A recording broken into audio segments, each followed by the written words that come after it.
One Okay. Okay, goes, now Blackmail's we're live. alive. Now we're live. I hope everything is working. Hope it's all working. Yeah, let's see. All right. Let's see if everything is working and if you can hear us, and sorry for delay. Yes. Hello everyone. Hello, everybody. Can you see us and hear us? Yeah. Yeah. Okay, guys, today we are very excited to have Oscuro with us as a special guest, actually. Louise. Please welcome Louise. Very well known as Oscuro. And Yes. he will be with us today, maybe for an hour or so. So if you want to ask him any questions, so please make sure to prepare them for the first hour. So Yes. yeah, and Yeah, I will we're- just play some music on background, and Yeah. I will let Michelle start with our questions. All right. Hey, guys. So I know everybody's kind of been here waiting for just a little while, but we have Oscuro with us tonight. He's super cool. We're really excited and pumped to share the evening with you guys with him. Yes, I see everybody in chat saying, Oscuro, Oscuro. Yes, that's so exciting. Okay. Lewis is waving hi. All right. So I think the question that I'm going to start the night off with is, can you tell us a little bit about choosing the name Oscuro and what it means to you in your music?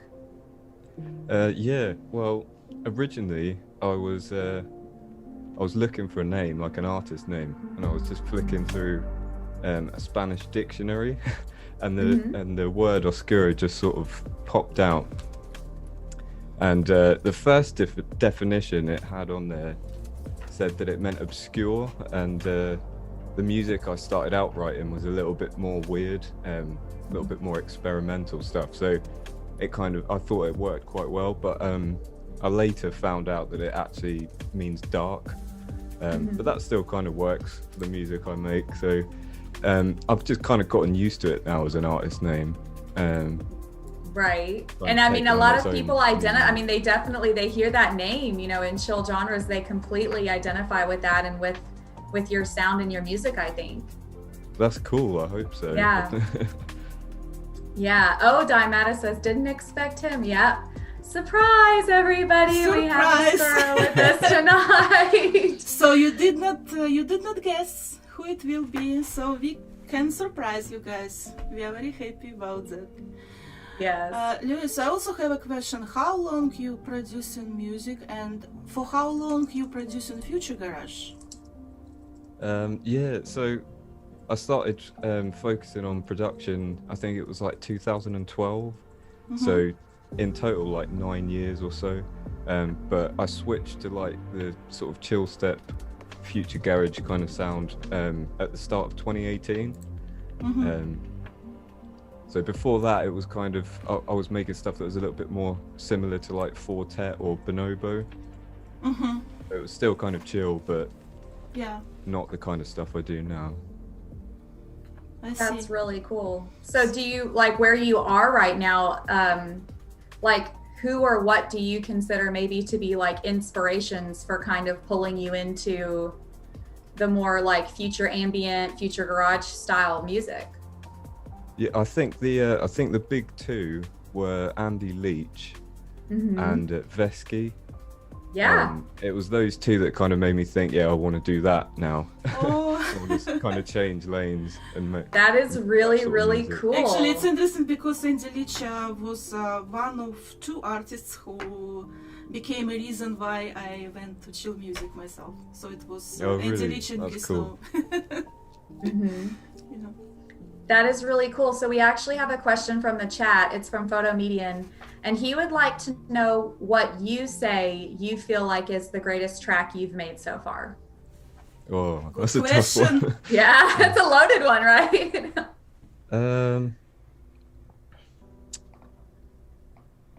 That's a difficult one to answer, to be honest. I get kind of caught up just churning out song after song. I don't always take much time to kind of reflect on it. But I think probably one of my favorites would be Time Stood Still. That seems to be quite popular. And when a particular track kind of gets more popular than you might have thought it would, it kind of makes you hear it in a different way. And I kind of think with that one, yeah, I can see why people like it. So I'll say that one, but it's a difficult question.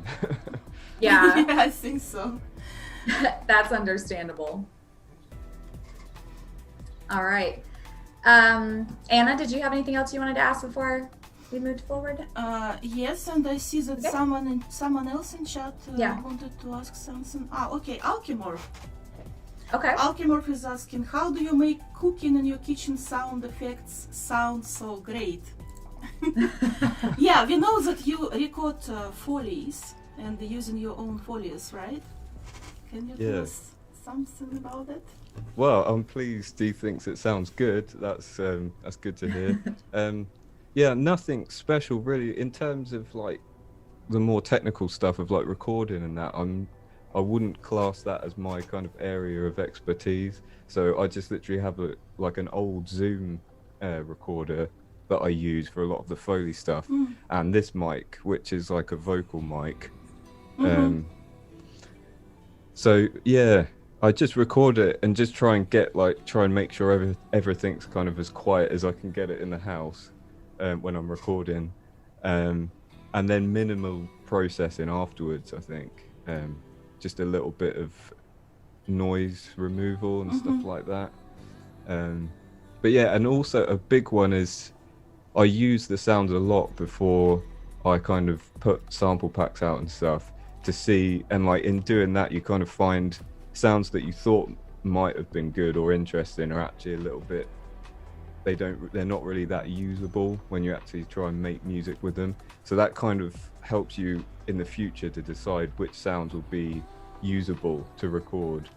So that would be a big one, like making as much music with the samples as possible. That will kind of inform you moving forward on what to record, I would say. That's really cool. Like referencing, yeah. That's really great. Yeah. Go ahead, Anna. Yeah, sorry. And as far as I remember, you have your own sample packs with Foley sounds that you recorded, right? Yeah, that's right. Yeah. Yeah, guys, we will put a link to sample packs microshop of Oscuro Cool. in description. Thank you. In description, and yeah, and you can check it out yourself. You can So we have a download all couple of them more. for free. Go ahead. Yes, it's we actually have available for free. Yeah. That's awesome. So while we're talking about the Foley, there's actually a couple questions in here, but since we're on the subject of Foley, I'm going to go with this one first. So Blaudis wanted to know, what are your favorite objects to record Foley with? Like, do you have any strange objects or anything in particular that are your favorite? It's a good question. Kind of anything really that I'm kind of always subconsciously listening. So when I'm doing stuff, like I was hanging up some laundry and there was a lot of like empty hangers in the wardrobe and they made like a really cool sound. And I was like, I'll come back for that. But yeah, like Alkymorph said, the kitchen sounds, there's always seems to be a lot of cool stuff in the kitchen that you can record, and like metallic stuff, which is really easy to make like hi-hats and stuff with. And I guess if like sort of out of the house, if you're allowed out wherever you are, like wood sounds, like old wood, like in the forest or whatever, you can get some really cool sounds from stuff like that. But yeah, that's really kind cool. of open to everything. Will wanted to know if you have a favorite synth, and if you do, what it is. Yeah, I'd probably say Serum, just because it sounds so good, and I pretty much use that for every bass in all my tracks. So yeah, I'll say Serum. Serum's a really nice VST. Yeah. I know Michelle uses Serum, right? I do use Serum some. I honestly could learn to use it better. So it is really cool though when I hear artists that I really like, and I really like your style, and your music is so clean and just really cool to know that that, you know, that you guys use that too. Like, that's really neat, you know, so it just makes me want to learn how to do it better. Oh yeah, I mean you can always I don't use it to its full capability at all. You can get kind of lost in the whole sound design thing. It's kind of like a whole separate art, but that's why I like Serum, because it kind of sounds so good without having to do much to it. Yeah, that makes sense. Anna, did you have anything else that you wanted to ask right now? No, one more question from Alkimorph Yeah. here. Does it take a long time to get a percussion loop sounding right? Yeah, it kind of takes a long time to get everything sounding right for me. I definitely spend a long time. I think the biggest challenge I've had with percussion is either like finding the balance between too much and like not enough. So obviously when you're using a lot of Foley sounds, it can make the track seem really exciting, but then maybe to the listener who just wants to kind of listen to it for the musical content, sometimes those sounds can be a bit distracting. So I've kind of recently been really trying to focus on getting that balance where there's enough going on that it sounds interesting, but not too much, so that it distracts from like the melody or the chords or whatever's happening. But yeah, I definitely spend a long time on percussion. That's really, really cool. Speaking of percussion, we have 2 more questions, and then I think we're going to take a break and start our first song. Yeah. And then if you guys have some more questions, just kind of, you know, maybe jot them down or wait until the next song's over, and then we'll ask Louis some more questions. So the last 2 questions we have before our first song starts is, Owl wants to know, have you tried Vital Synth yet? No, I haven't tried that one. I'll have to check it out. Okay. Is it good? I actually haven't tried it either. So, and then Oliver Franken would like to know, are you using drum audio sounds or any specific like drum VSTs? Yeah, good question. I mainly use audio,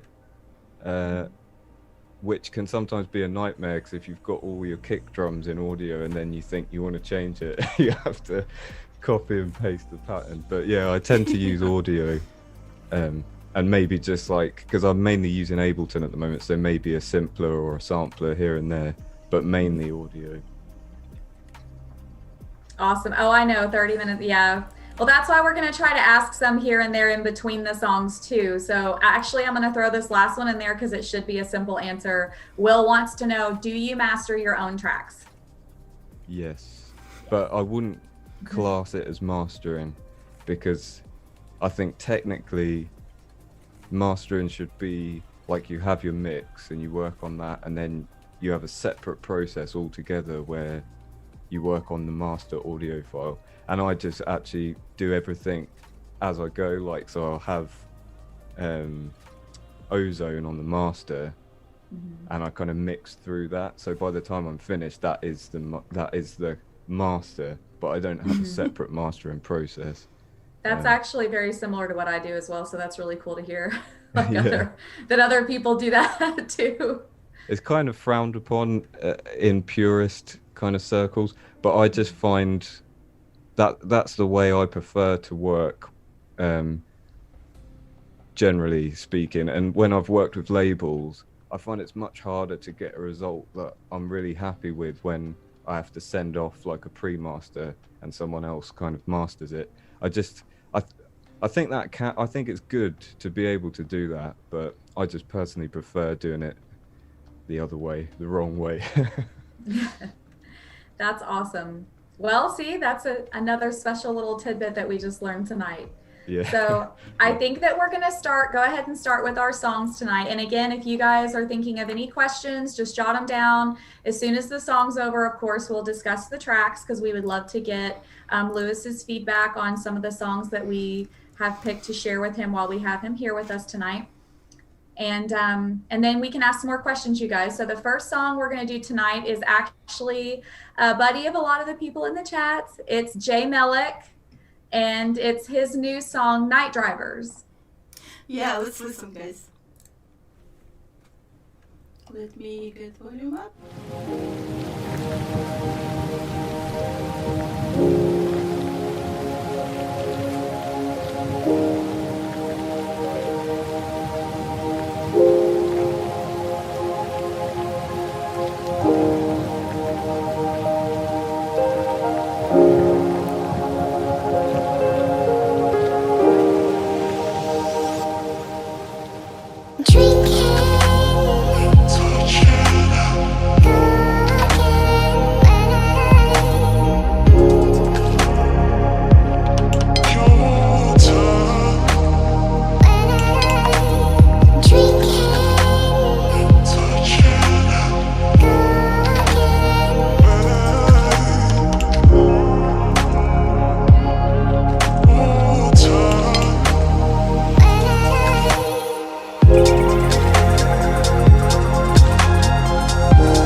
So I really like all these, little elements here and all these liquid follies.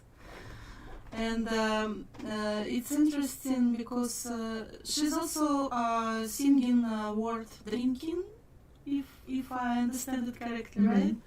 Yeah. And so it's actually and this middle section is very nice. It's like prolonged one, and it's in exact middle of the track, and I really enjoyed this break. So what do you think? I'll let Louis go first. Okay, cool. Yeah, really, really good. Really liked it. I like, as you said, Anna, I like the kind of watery elements and the fact that kind of ties in with the vocal. But yeah, I thought the drums sounded really good, really nice and cohesive, the drum mix, kind of all the elements blended together nicely. Yeah, really good track.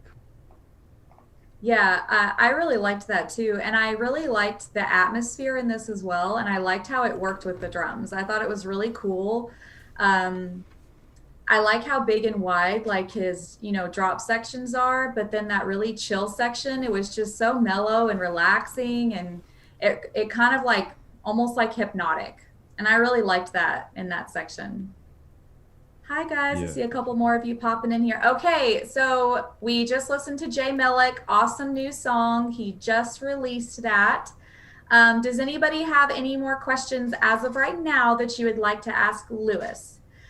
This is Oscuro for those of you who are just popping in. Oscuro is our special guest tonight, yay!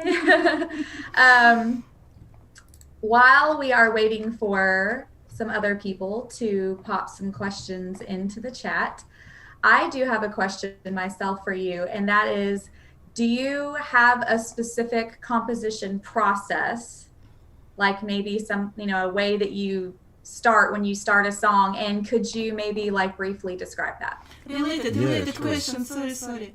So when you start, how do you prefer to start from scratch, or you have some kind of templates for that or something like that? No, I don't have any template. I probably should. But I find the process is kind of the same, but how I build the track up is kind of always a little bit different. So I've never kind of built a template or anything, but usually just playing some chords on the I've got just like a MIDI controller keyboard, so I'll normally just play around on that until I kind of find something that's inspiring, and then usually move on to try and find some sort of vocal for it, and then that will further kind of inspire me on the direction of it, or if I feel like the idea is kind of worth pursuing or not. I used to kind of try and finish every idea, but I've kind of moved away from that now, and I just work on the ones that I really think are exciting to me. Do you ever have writer blocks? I don't. I can always write something, but whether it's any good or not, that's a different matter. But I probably, for every one track that I release, I probably make between 10 and 20 ideas that I don't finish now. Wow. So I'm always writing, and then that way I kind of, it's kind of playing a numbers game, I guess. You get through the bad ideas quickly enough, so you've always got a good one ready to go. Wow, that's really, really cool. Xavion would like to know if you have a favorite doll. I don't have a favorite. I used Reason for many years, so I really like that for like creative stuff. I think it does some cool things, but to finish a full track in it, there was always some things that were just like pretty major limitations. So I moved over to Ableton last year, and I like Ableton, but there's some things about that just don't quite do it for me. Like the MIDI editing, I just don't think is that great in Ableton, even though it does other things that are amazing. So I might try Bitwig, because I've seen some people using that, and that looks like it has a few more of the things that I want, but I haven't got round to trying it yet. So no favorite. That's actually really cool. So I did not know that you had gone over to Ableton. That's really neat. Eminus would like to know if you could collab with any dream artist. Doesn't matter how big at this point. If you could collab with anybody, who would it be? It's a difficult question as well. It's that thing, isn't it? Like they say, don't meet your heroes. So I'd be kind of worried that it would ruin it for me. But just to kind of find out, I'd love to just be a fly on the wall to someone like Bonobo or Fortet, just because that was the kind of music that really, it was a major stepping stone to get into where I am now, kind of coming from more synthetic electronic music. I've always, I never get tired of listening to their albums. So it would be amazing just to kind of look over their shoulder and see exactly how they do it.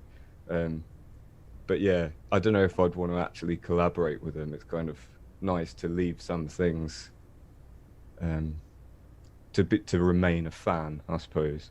Yeah. Yeah. That's actually a really cool way to look at that. Okay, Anna, did you have anything else that you wanted to add before we move on to the next song?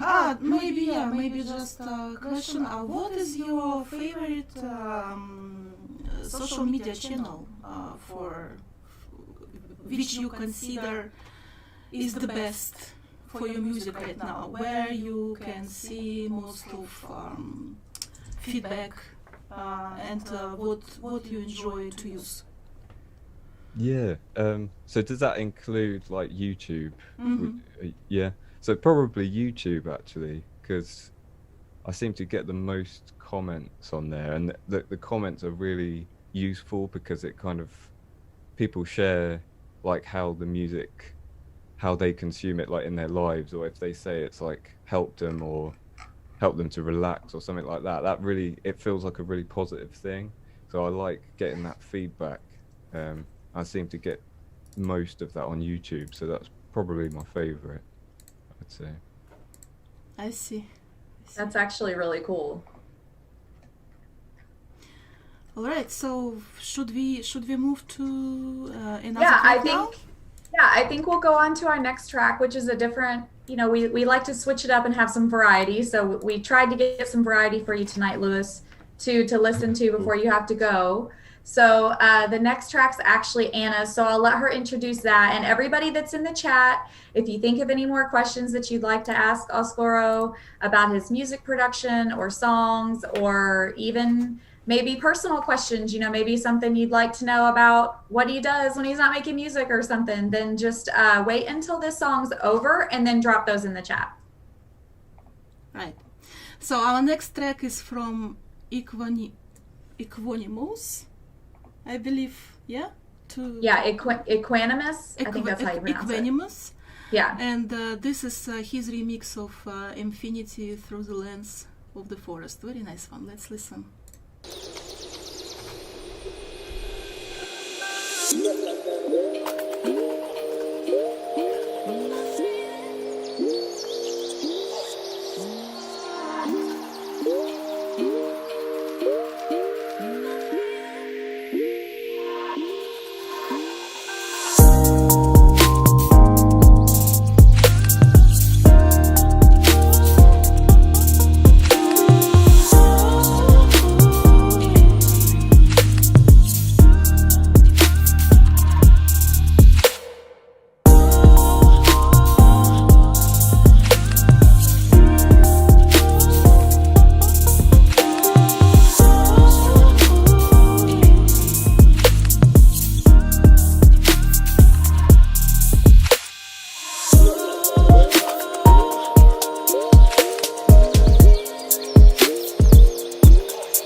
So definitely some nice daytime forest vibes, atmosphere here, right?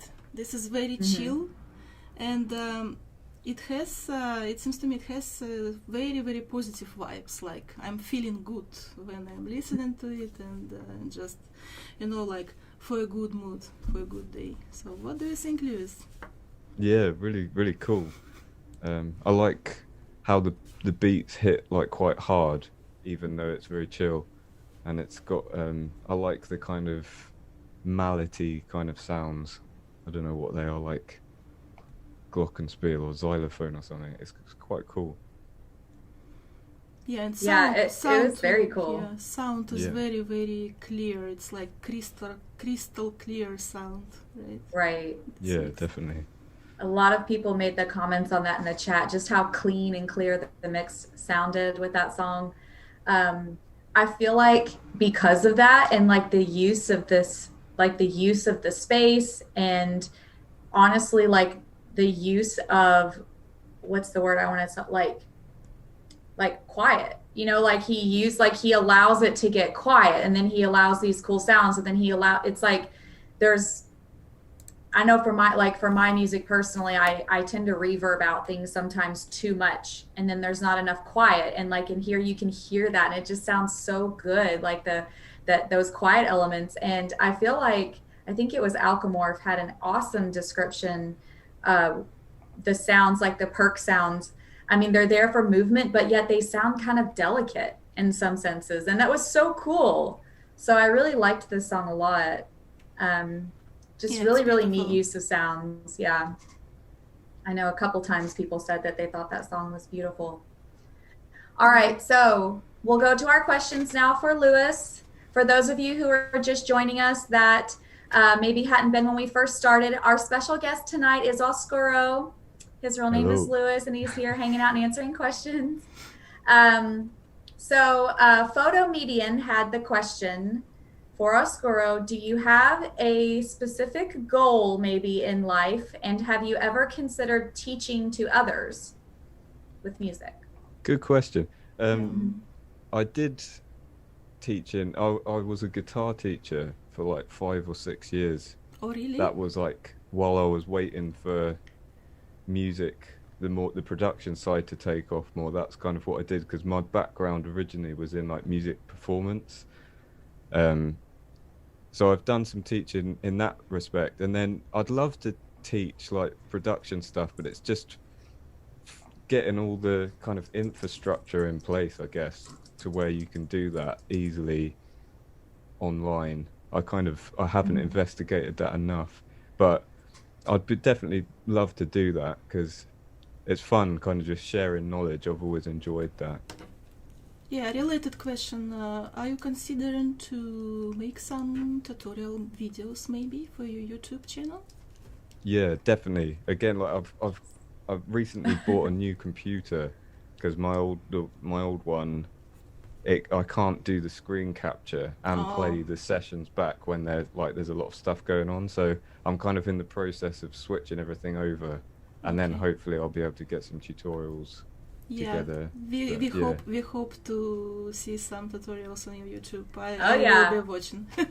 I'm pretty sure almost all of the artists that are in this chat right now would probably love to pop over there and see what you put out.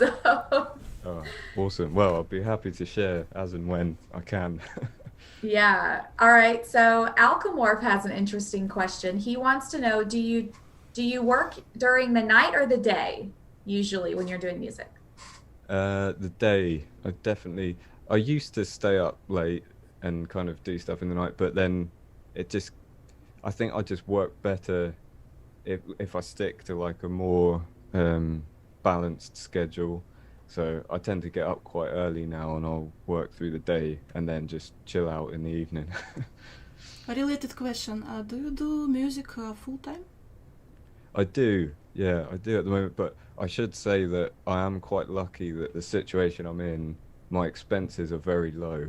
So I don't necessarily... and also, I've had quite a lot of health problems over the years that have kind of made it difficult for me to have done anything else.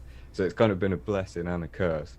But sometimes I've got the option, considering I kind of work for myself, to do less if I need to kind of do other things. So yeah. I see. But I don't have a day job or anything. We got it. Yeah.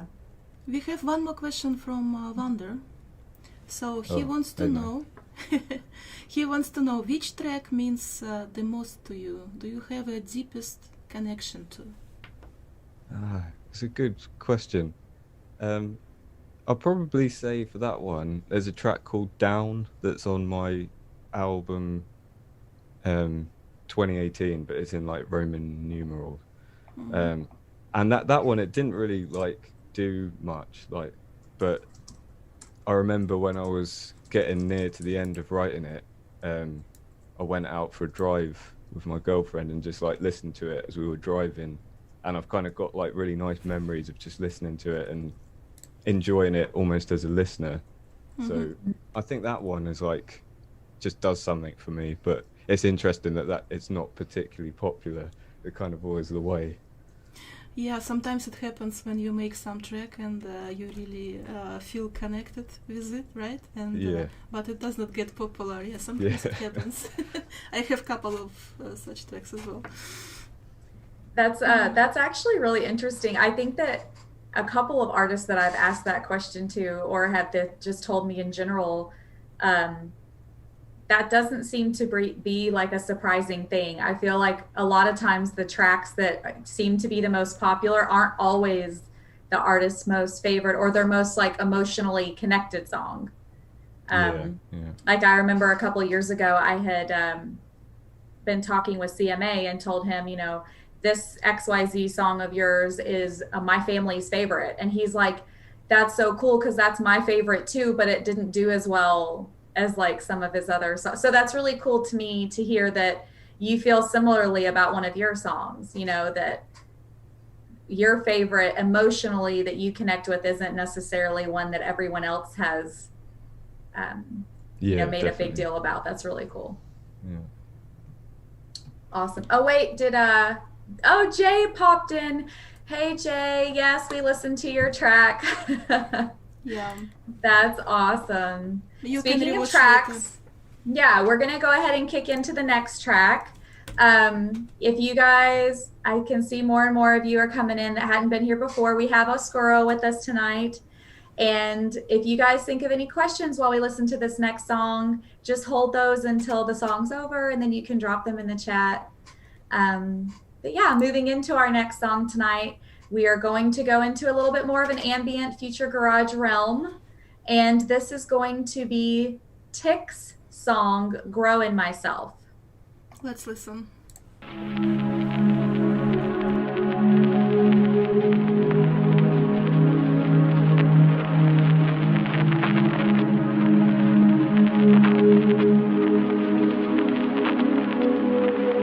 Where's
nice one from Tiikk, right? I like how upbeat it is and all this vocal work. And overall, the energy from this track, I really like this. It's really energetic, and you just want to do something, you know, and just wake up like me right now and to do something. Yeah, what do you think? What do you think, guys? Yeah, really good. Yeah, I really like the groove of it. Mhm. Really nice production. Yeah, I like that vocalist. Um, she's done a lot of vocal packs on Splice. I don't know who it is, but I feel like she has a really good voice for like future garage kind of stuff. But yeah, really Sounds nice like track. Yeah, that's cool. I really like her, like the tone of her voice, like you said. I thought it was interesting because we've had some really great comments for this song in the chat, actually. But kind of putting those together, Wander said it's an interesting juxtaposition between the vocals and the groove. And I kind of like really agree with that. It's really interesting because, you know, he also mentions it's almost like poppy sounding vocals, but then the groove of the song is really kind of like down tempo and chill and more like, you know, future garage, kind of future ambient. But it works. And that was really neat about this song. And it was clean. And it just, I don't know, I liked it that it felt a little bit different than maybe some of the other future garage songs that we've had out recently. So that was really neat. And I liked the kind of poppy vocals on that. I thought it was neat. It was cool, really cool. Yeah, I agree. Vocals actually are very cool here in this track. I mean, it's like they will always belong here. It really sounds nice. Yeah. All right, does anybody have any questions for Oscuro right now? For those of you just joining us, I know some of you guys go in and out. Our special guest tonight is Oscuro. His real name is Louise. He's hanging out and chilling with us. So anybody else have any questions? I'm going to start with one while everyone is hanging out and relaxing. Do you have any pets? No, I don't. I'd like to have I'd like to get a dog, but I don't really. I'm not too sure about the commitment at this stage. Yeah. I like to be able to kind of go places. But yeah, maybe in the future. That's cool. All right, speaking of going places, Eminus would like to know if you live in the mountains. No, I'd love that. That'd be awesome. I live in like the opposite to mountains. It's like one of the flattest places in the UK where I live. Yeah, by the way, what part of UK you live?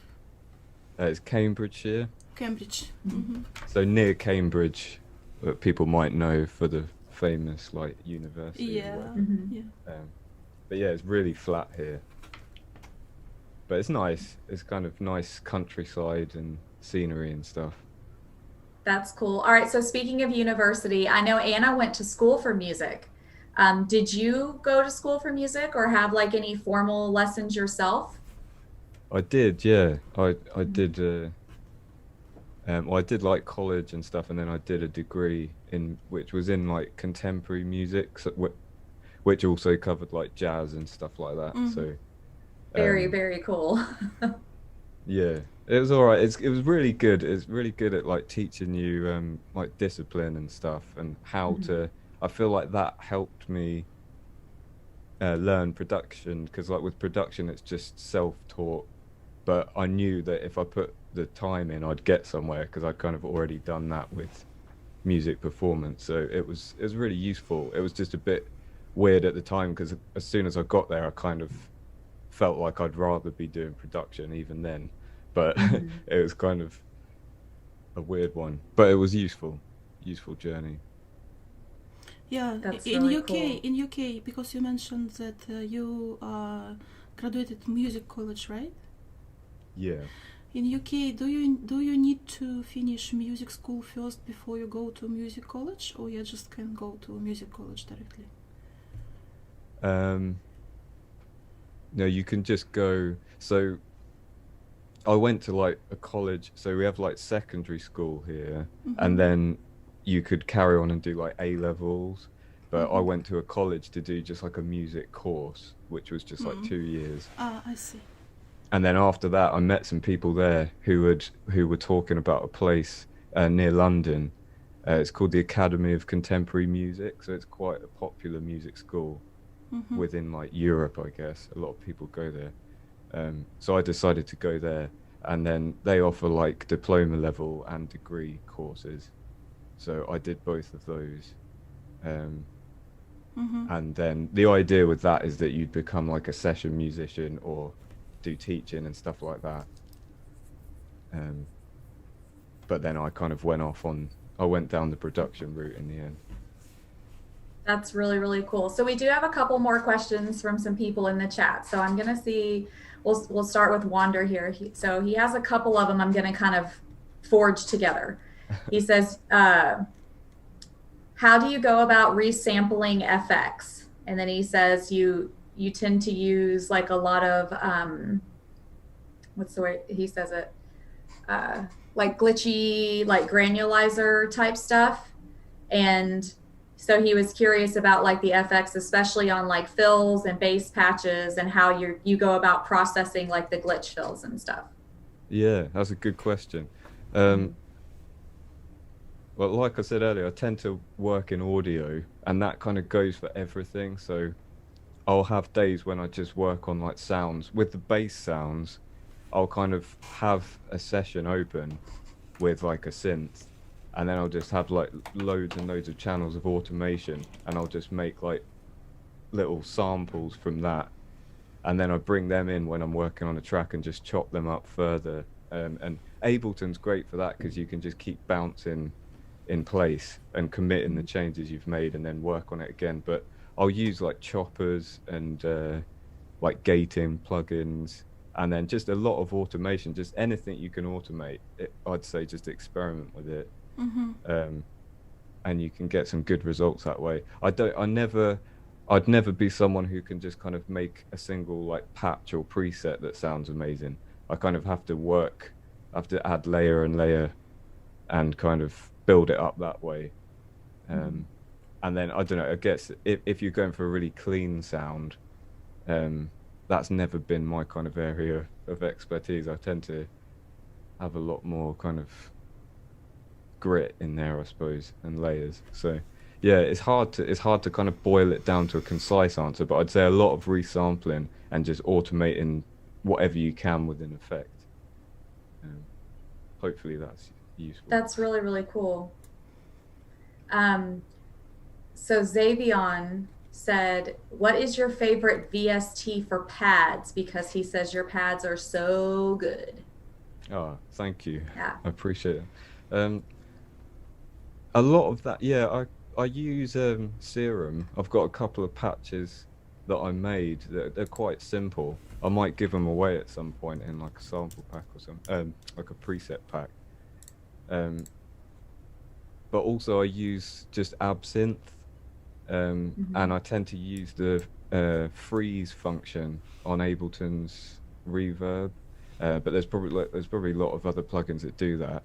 But I'll just like bounce loads of chords that are just frozen, like long files, and then just crossfade between them and layer it up like that. So I'll probably have maybe 5 or 6 different tracks that are all kind of swelling in and out of each other, and then I'll put them in like a folder, and that'll be like my pad. So it's usually, it doesn't stay as a preset or a synth. It's usually lots of audio files that kind of swell in and out of each other. So that would be my really advice with like atmospheres and stuff. Don't necessarily think you have to get there in one step. Like think about layering and yeah, that's actually that's really neat. That's a question that I myself would have asked. So I think that's really cool to hear, because I love hearing, how different people do stuff like that. And I think that's really neat how you just described how you did that. Arrowhead would like to know how you create the ambiance in your tracks. And I guess maybe that kind of goes back to maybe what you were talking about, perhaps with some of that. But I mean, if there's anything else, maybe you could add to that about the ambiance. Yeah, I suppose that covered it for like the tonal stuff, but then I also sometimes use like just field recordings of just general ambience, so which is more like noise based. So I've got just loads of different folders of field recordings from just places I've been, and I'll just record like a minute or so of ambience of whatever's happening. And then I tend to find you can get some quite nice things happen if you pitch it down. You can get some cool sounds if you get like bird song and you drop it down to like half speed. It makes it sound more like a jungle, like, because everything's lower. So like I find like it's really interesting just pitching stuff down. You can get some like unexpected results. Obviously the standard stuff like vinyl crackle and that, but maybe putting on a chorus or a phaser and some reverb onto that. And the Ableton vocoder is good as well for on the noise setting. You can kind of run anything through that and combine that with your ambiences. That's Interesting. really neat. Yeah. And I'm like, I'm loving hearing like how I you already learned think a how lot. you work. I know. I think that's so cool. All right, I think we'll ask this last one, and if we missed any other ones, then we'll pick them up after the next song. So the last one we're going to ask, I think, before we play the next song is, what is your favorite type of synthesis, like FM, wavetable, granular? That's a good question. I don't. Like I said, I'm not hugely technical with stuff like that in terms of, I prefer to just play around with stuff, so I'll kind of use anything.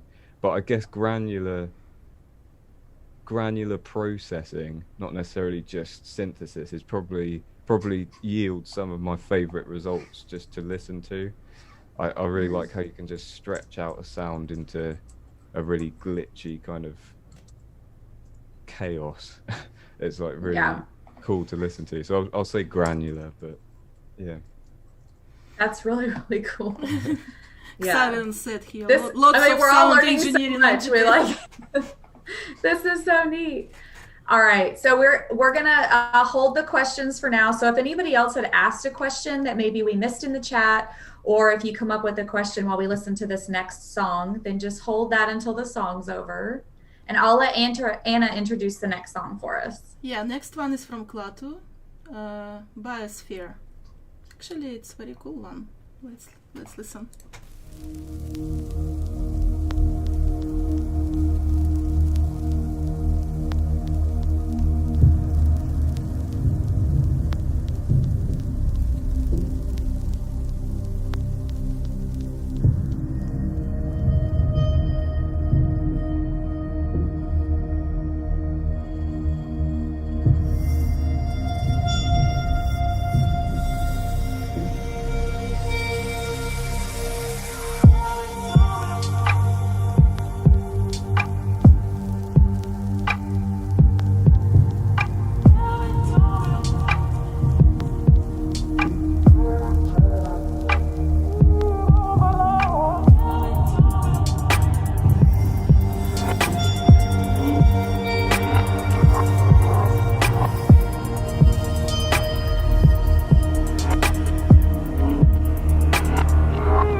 also the artist himself is saying here, bridging the gap between dreams and reality.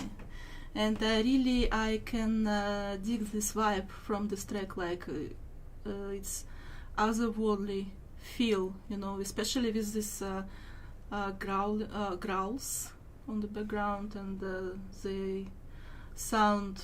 It's like, and the intro was like haunting itself, and it moves you in this soft beat. So it's really interesting vibe in this one. Yeah, what do you guys think? Yeah, really good. I've not actually heard of that artist before, but I'll definitely check it out because really good. I really like that. I liked how it was quite sparse at first, but when the sounds did come, they were really interesting. It felt really fresh, even though it was quite minimal. And then I really liked the kind of kalimba sound that came in. Right. Really nice. Really, really good production. I listened to his tracks before, and I actually noticed that he quite likes to use kalimba sounds in his productions. It's really interesting. Yeah. Oh yeah, cool. Yeah, yeah. I think that's really neat. Yeah. So I think in the chat we had some really cool comments, and people were commenting on the fact that it's called Biosphere and how they felt like the title really fit with the sound of the song, because there were so many kind of like organic sounds, but yet it was kind of mixed with this really cool like electronic vibe and almost like a down tempo DNB kind of thing going on. So I thought it was pretty cool. I really liked this one. I did like the organic kind of sounds, and I thought that the title also was very fitting. So that's really neat. All right, let's see. I know we had a couple questions already pop up, so Louis can get his thinking cap on. For you guys who are just joining us, our special guest tonight is Oscuro. His name is Louis, and he's hanging out and chilling with us. We've already delved into some quite interesting things as far as production and stuff going on in his life, and just all kinds of good stuff. So let's see here. Alchemorph said, I know you mentioned earlier that you tend to make quite a few songs, you know, like maybe 10 songs for every one that you put out. He says, do you tend to reject a lot of track ideas? Yeah, I do now. I didn't so much before, but I guess as time goes on, you get a little bit more. It's easier to critique yourself, I think, or I've found it easier to be more harsh with myself in recent times. So I try to make sure that the main thing for me is the melody, really, or whatever is the most memorable thing about the track. It doesn't necessarily have to be a melody, but like the hook or whatever. And the thing I've found that I regret most when I listen back to older tracks is that if I still think the idea is really good, but maybe I didn't do the idea the justice it deserved in the production process. So that's the thing that I'm most concerned with.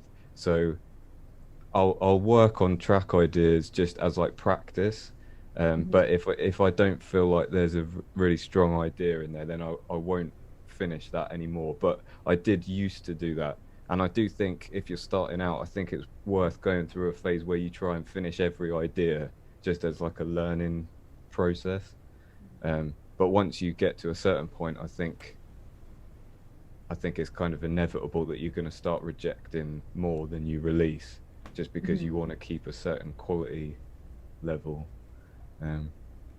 So yeah, right. Hopefully that's. So I'm going to kind of feed my own question off of that one in a little bit different direction.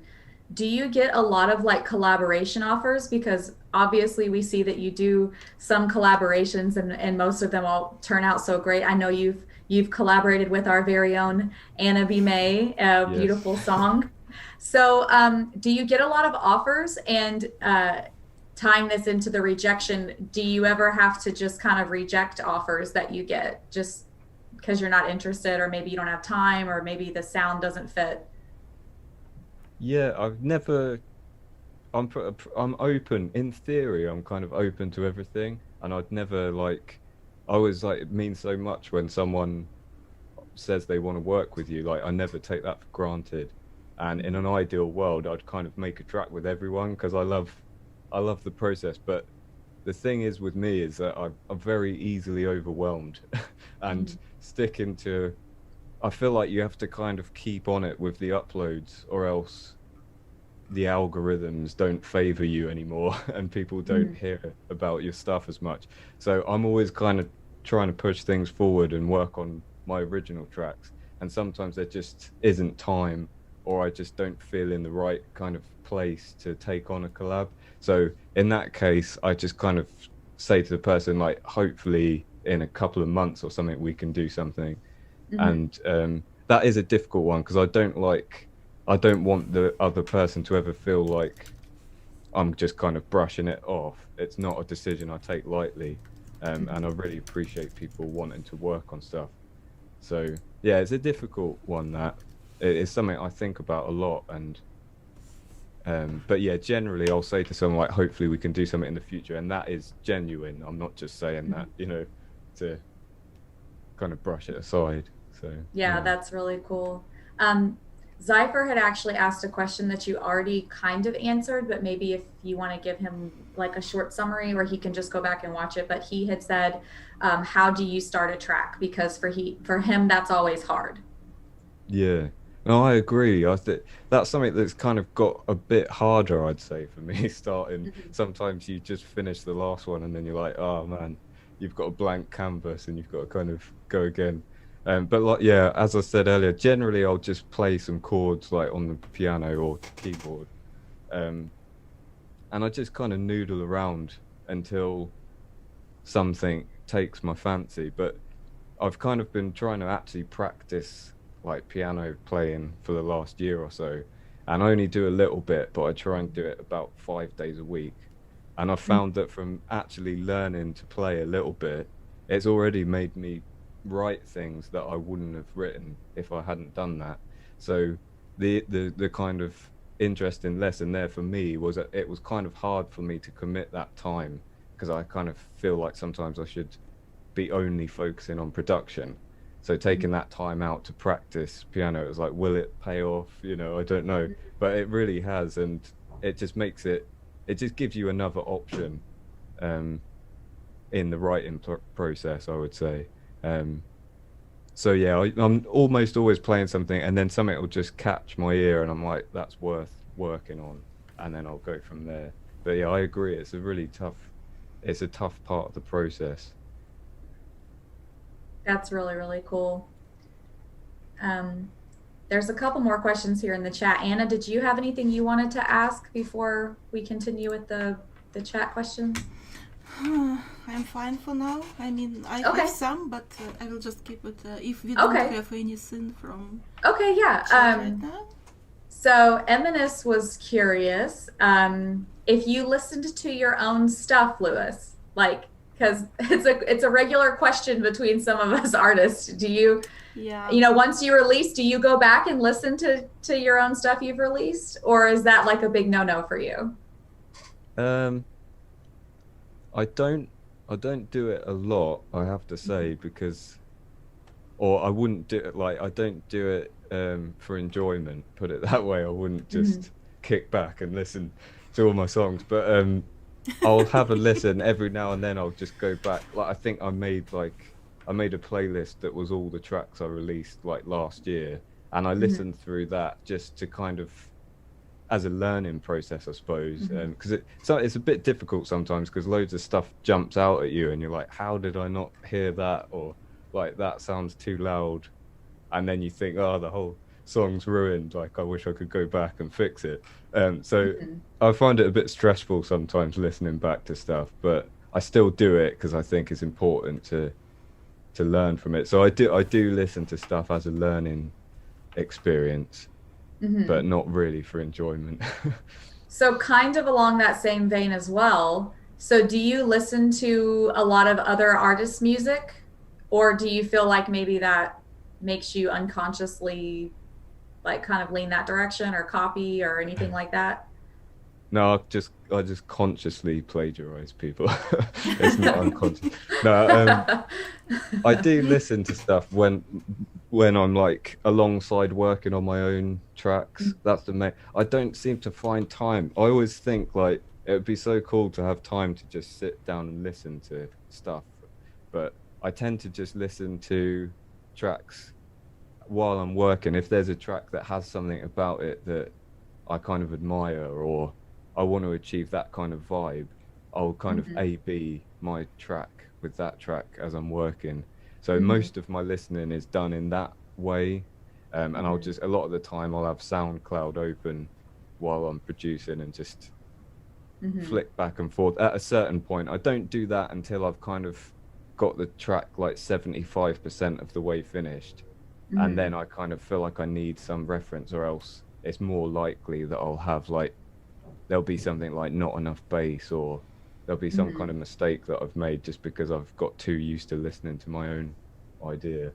So when you're doing maybe even outside of production, but along with the production, so are you doing this more with the genre within what you produce? And do you kind of stay within that realm when you're listening, even just for relaxing, or do you venture into other genres? Yeah, that's a good question. When I'm relaxing, I tend to listen to more slightly different style, so like back to the sort of quartet sort of sound, just because I find, because I kind of do this as like my main thing, if I listen to that when I'm relaxing, I go back into like work mode and I start thinking I want to go and make music again. So I like to listen to music that I'm not currently making, and then I find that still inspires me, but in a less kind of obvious way. It just kind of filters in. That kind of is a bit more subconscious. So if I'm ever doing like, I don't know, anything, or if I go for a walk or something, I'll listen to some music that's just a different style, and I find that's like easier to kind of switch off and just enjoy it as a listener. But yeah, I'm really like totally makes broad sense. in tastes. I can find value in pretty much everything. I'm really open when it comes to music. Wander said he uses Oscuro tracks to A/B his tracks. That's probably not a good idea, man. Well, I'm sure he meant it to be a compliment, because we all really enjoy your music. So I think if there's any other questions that maybe we missed in the chat, if you guys just want to repost those after this next song. Are you doing okay, Louis, if we continue with sharing music? Yeah, sure. Yeah, okay. Definitely. Okay, awesome. So the next song that we are going to play tonight, I believe he's in the chat. He was here. It's our friend Onyx, and it's a brand new song that he just released literally hours ago today, and it's called With You. So we were waiting for this one and excited he released it in time for us to share. Okay, let's go.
like many said in chat, I love how piano sounds here, and I really like this light and beautiful piano melody.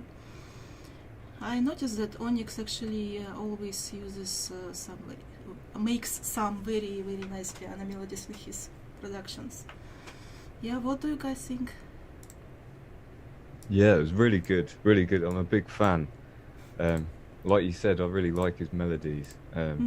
And I thought I didn't see the drum and bass tag there, so I was a bit surprised when it came in, like pleasantly surprised. But it's really difficult to get that liquid kind of drum and bass sound, and I think he nailed it. Like, it's really good.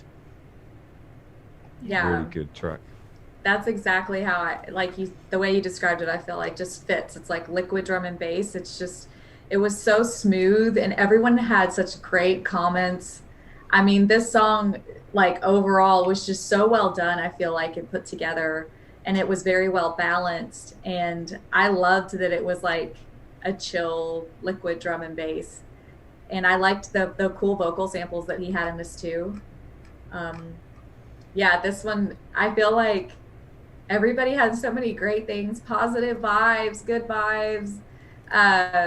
Puts him, Owl said, puts me into the everything will be good realm. You know, like, yes, that's so true. And of course, Xavion said it was yummy. Yeah, I thought it was yummy too. We liked that. So yeah, it was a great overall track. So just for the sake of time here, I think maybe we'll go ahead and go into another song and give you guys some more time to think of some questions for Oscuro, because he's only going to be with us for a few more songs tonight.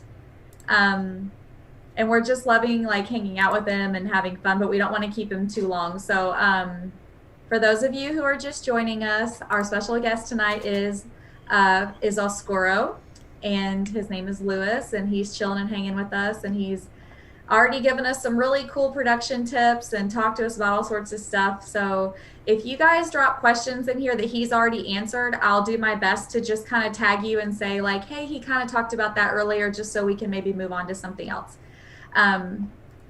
So having said that, Anna, did you want to introduce our next song tonight? Yes, actually the next one is from Venus Theory, and we did not play his tracks before, and actually I was waiting for his new releases, and recently he just dropped his EP, new EP. The name of EP I don't recall right now, but this track from this new EP is really great. I really loved this track, and let's listen, guys, what we have here. It's really awesome.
Just awesome, and we have so many comments in chat right now that someone Apparently everyone wants to quit making music after listening to this track. You guys have got to stop. Every single one of you makes amazing music, so just quit. But yeah, Anna or Louis, what did you guys think? Yeah, it's absolutely beautiful, and I really love this little oriental vibe in this one. Mm-hmm. And how cello, I believe it's cello, right? How cello sounds here, and all these distortions, and it's very, very, how to say, it's like some unique ambience vibe I can hear here, and it's very enjoyable. I really loved it. What do you think, Louis? Yeah, brilliant. Really big fan. I can't believe that he manages to run his YouTube channel and put out music. Like, it's unbelievable how much he gets done. Like, I've got so much respect for him. But I always think he adds, like, it's so inspiring listening to that. There's so much going on. Like, I really liked the glitchiness that came in the second half. It's like, it makes you want to, like, push the boundaries more and kind of experiment with your music. Yes. Like, I think it's really good that he's doing that. Mm-hmm. And it still kind of fits within the ambient. You can hear the kind of more classic kind of down tempo or future garage influence, but it's like going in a new direction. Yeah, really amazing stuff. I liked how he used the sounds to give it that really cool, like, kind of otherworldly feel. Because I feel like definitely. That, like in the chat, people were saying that too, you almost felt like you were taken somewhere else. And of course that goes with his title, View from Out There. Like, that's just really cool. And I feel like he really captured that in this song. So I think we're going to move now into our questions. I actually have a question kind of before we go into our group questions here. And this is, so you're doing that like chill music, kind of future garagey style stuff now. Do you plan to kind of stay in that vein, or do you have plans to maybe move into something different than what you're doing now? Yeah, it's a good question. I'm not sure at the moment. I definitely want to kind of evolve my sound, and I think I'm really interested in artists that can kind of cross over, like with this track, into something a bit more broad than just like the niche genre of like chill step or future garage. As much as I love those formats, I think it's really cool if you can kind of branch out and get a bit more of a unique sound. So I definitely like to do that, but it's just I'm so used to working in a certain way. It's been a bit difficult you kind of have to get your confidence up in going in a different direction, but I definitely hope I can kind of evolve my sound. But yeah, that's actually, that kind of ties into a question that was asked, I feel like, since we're talking about a broader sense.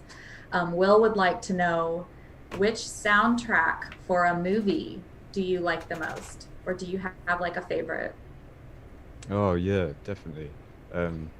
Well, I'm a big fan of Thomas Newman, so I really liked the American Beauty soundtrack, and like Shawshank Redemption, stuff like that. So anything by him, really, because he tends to use like weird instruments, or like there's a lot of subtlety I find in his music. It's kind of instruments that have been recorded at quite a quiet, delicate level, and then maybe blown up so that you hear all these like nuances and stuff.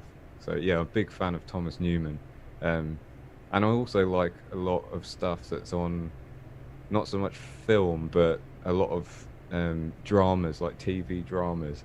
I really like the music that you get on there, like but I wouldn't know any composers offhand, but yeah, I'm inspired a lot by film and TV music.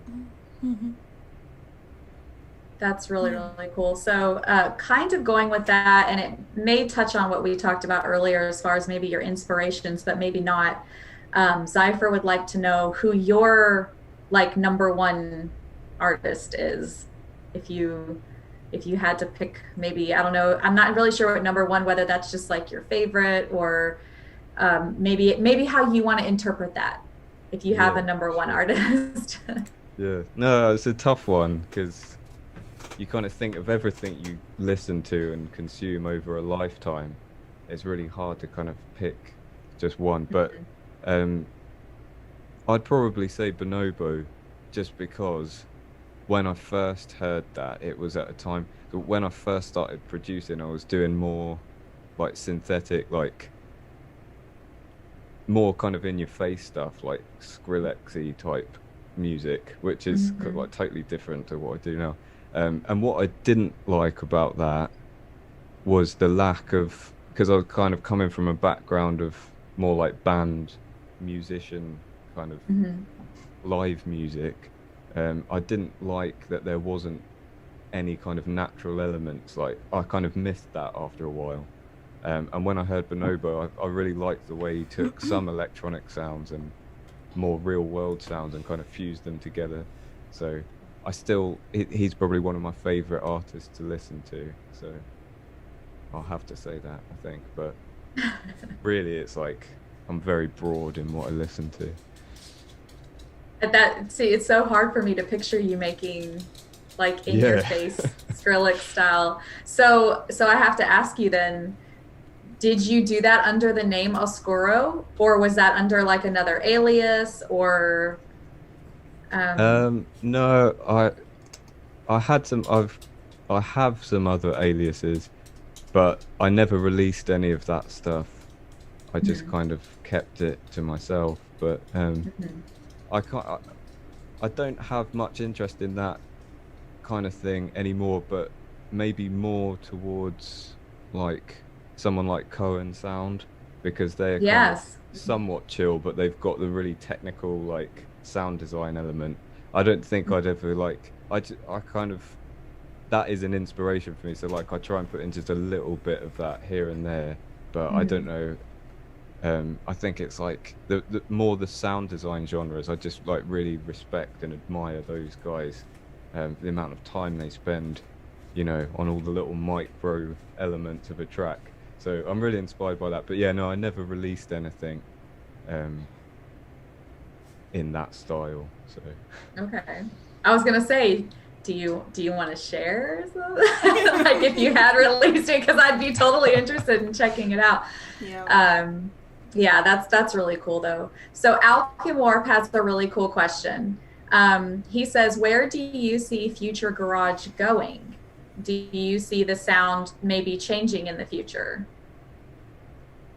Yeah, I don't know. I'm not sure. I've always wondered. I think it's a shame in some ways. I don't feel like it gets. I feel like the fans are like really cool because everyone's really passionate about it, and like, there's a really nice community like with all the artists and stuff.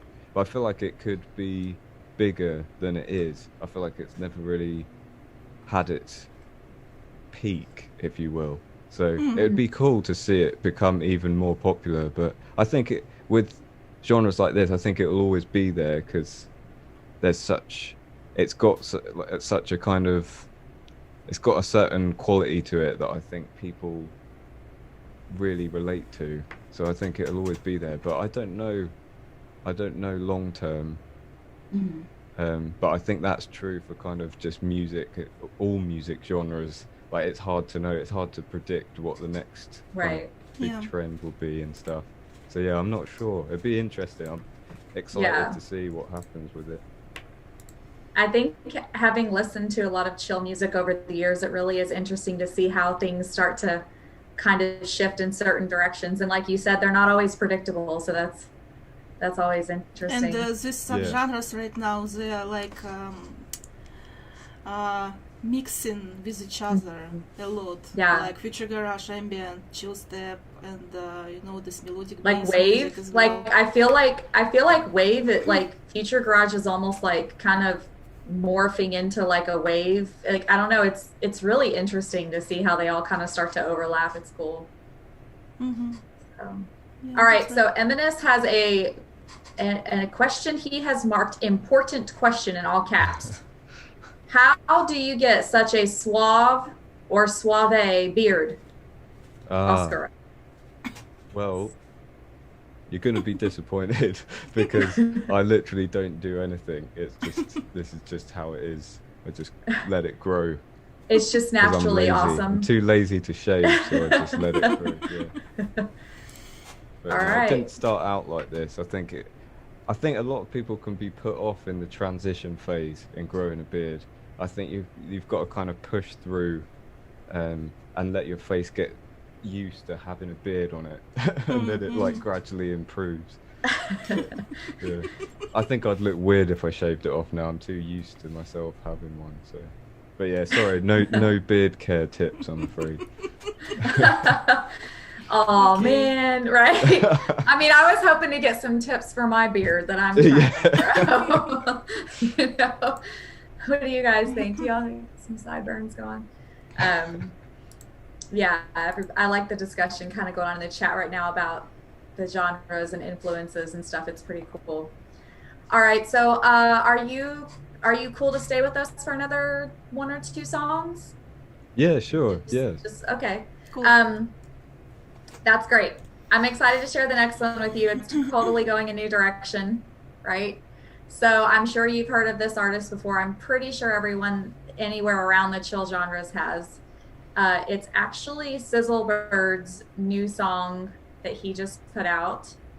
It is Einaudi's Una Mattina, but it is the Sizzlebird remix. So this is going to be really cool. Yeah, let's check it out.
some interesting like filtering, right, in the end. Mm-hmm.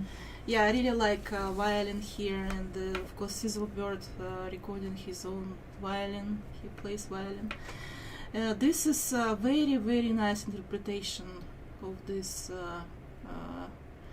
composition. What do you think, Michelle? Because you know this composition very well, and you mentioned that you wanted to learn it, to play the piano, right? So I actually did play this on the piano you years ago. Yeah, but it's been a long time. So when I saw that he remixed this song, you're just like, that's just like one of those songs where your heart just melts like, oh, I just love that song. I thought I liked the violin in this, first of all. I liked it that he left the violin very raw sounding, like it sounded very like fresh, like in the room with you almost, if that makes sense. And it really surprised me when he does the kind of like electronic style change up. So I thought that was really cool. And I liked the trip. I liked the little trip it takes you on. So yeah. What do you think, Louise? Yeah, I agree. Really beautiful work. Like, awesome that he played the violin, as he said himself. That's impressive. And I agree as well. The like the beat section was a little bit surprising, but like in a good way. And I thought, really beautiful track. Again, there's been a lot of tracks on here today that I think just push in a slightly different direction. I think it's really inspiring to hear, because it makes you, it gives me ideas of how you can kind of push the boundaries a bit. But yeah, really like that. Really good. So to go into a little bit of questions before we go to our next song, what instruments do you play, Louis? Well, guitar is like my main instrument. And then, like I said, I've been practicing a little bit of piano. So I can play some like basic tunes on that. And then I also try and play bass, but I haven't been practicing that as much as I'd like recently. But I just think bass is a really cool instrument. Yeah, so, but guitar mainly, which is not that useful. That's not true at all. Hey, guitar is beautiful. Yeah, I think the guitar is awesome. I don't know how to play guitar, so. Are you recording guitar for your tracks? Sometimes, but mainly. Sometimes I can hear that and always question myself. Oh, maybe he is recorded. Yeah. And I did like the track "Don't Say You Love Me." That was like an electric guitar, which was a bit different for me because I normally use piano as like the lead instrument. So I played that in, but I don't usually have it as like that noticeable. It's more like a textural kind of part, layering stuff up. I always enjoyed doing that, like just recording loads of different bits of guitar and building up a bit of a soundscape. So yeah, it's good for that way, but like I find piano is just so much more useful for like actually writing, because you can kind of, it's just easier to get chords and melody going together. It's a lot more difficult to do that on guitar. Yeah.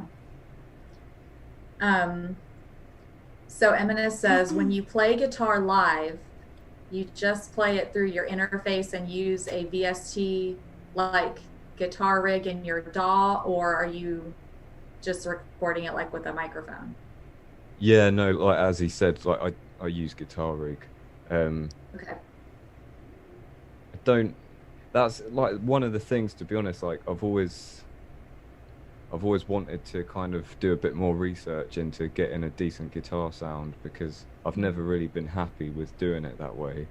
But it's just, you can spend so much time and money investing in hardware. You want to kind of make informed decisions, and I've just never, it's a bit of a minefield, I think, all of that sort of thing. But yeah, I'd like to get a better setup in the future, and ideally it'd be nice to kind of have a nice amp and record that with a microphone. But to get the most out of that, you kind of need a nice space to record it in, and this is because this is just like a room in my house, so it's not amazing for recording stuff in. So yeah, I just go straight into the interface and use guitar rig at the moment. I also have some other question. Do you often start making tracks with like you mentioned piano chords, like you take some chords, and maybe do you often start from making track like on piano, like piano sketch or something like that, and then you go and develop something around the idea which you made on piano? Yeah, definitely.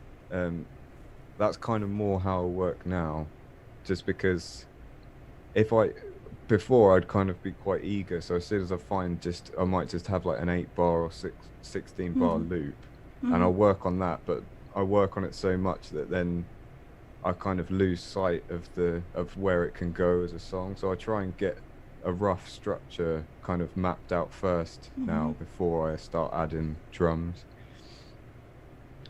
So yeah, I do, like as you say, like a sketch, and that's what I like about Ableton as well, because you can put in the markers. So I'll kind of put those in as well, just to have like, so I can see where all the sections are going to be, and then I'll kind of go in and flesh it out with drums and everything else. I see. Yeah. So do we have any other questions for now in the chat, or we good to go with next song? I think we're probably good to go for the next song. And then at that point, that's what we had kind of scheduled for Louis to stay here with us, unless he wants to continue to stay for more. So that's totally up to Oscuro. If he wants to hang out and chill longer, if not, we totally understand. The stream has run a little bit off schedule tonight, but that's okay. That's what happens, you know, when it's live. So that's kind of totally up to Louis. So yeah, that's right. I'm happy to stay for a bit, if just in case people do want to ask anything. But okay, sure. Okay. Yeah, that's good. So next one, let me paste this link here. Next one is different from what we played, from what we just played. It's Murkish, right? Yep, Murkish. And this liquid hard wave energy.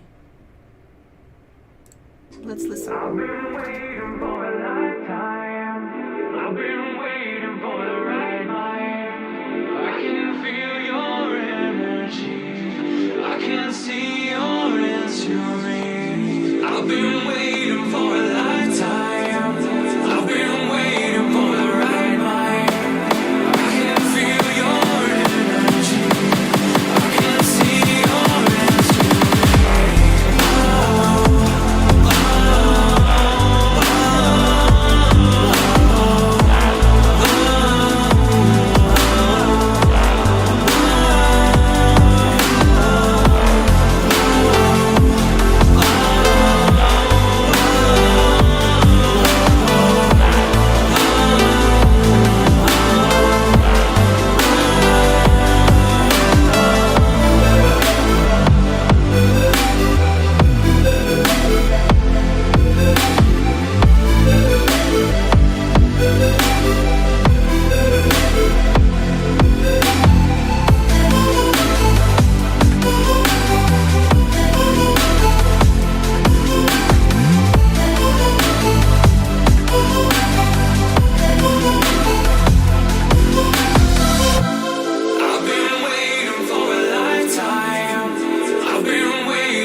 very awesome, very energetic track. Michelle, how did you find this one? So honestly, I think it popped up, you know, like, because we talked before, like in like your related track search where it'll say like, hey, if you like this track, then maybe you might like something kind of in this line. And I think it was just kind of going maybe in that way. I honestly can't remember completely, but I just remember like when I stumbled upon this artist, I was like, wow, this is really cool because for one, interestingly enough, this is his first song doing his own vocals on his song. So I was like, mega kudos, dude, because I thought that was really cool. And second, he does a lot of this, like what he's calling like liquid hard wave. I totally get like the wave, you know, like vibes and like kind of the liquid aspect of it. A lot of his music is like that. So he was a fun find, you know, like I come upon him and I'm like, wow, this is really cool. His vocals sound nice here, yeah. Yeah, and that's actually why I chose this track. He does have a track that's a little bit newer that is more just electronically based, but I really liked his use of vocals so much that I was like, we have to share that one. So yeah, very cool find. What do you think, Louise? Yeah, really cool. Yeah, I liked his vocals. I thought it worked really well.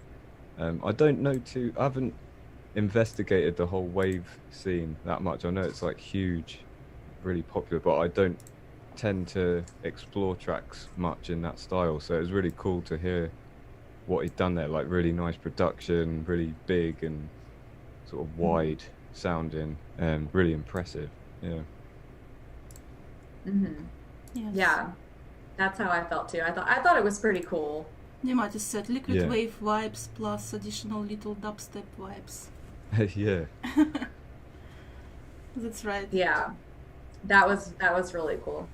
Yeah, definitely. Let's see. So meanwhile, Michelle, what did you do to teleport yourself in different... So I used my superpowers to swap places with Oscuro in the stream.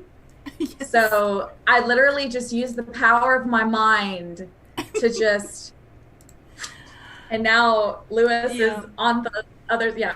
Because so anyway, we had me here, Michelle here, and Louis in the middle. And now Michelle teleported herself.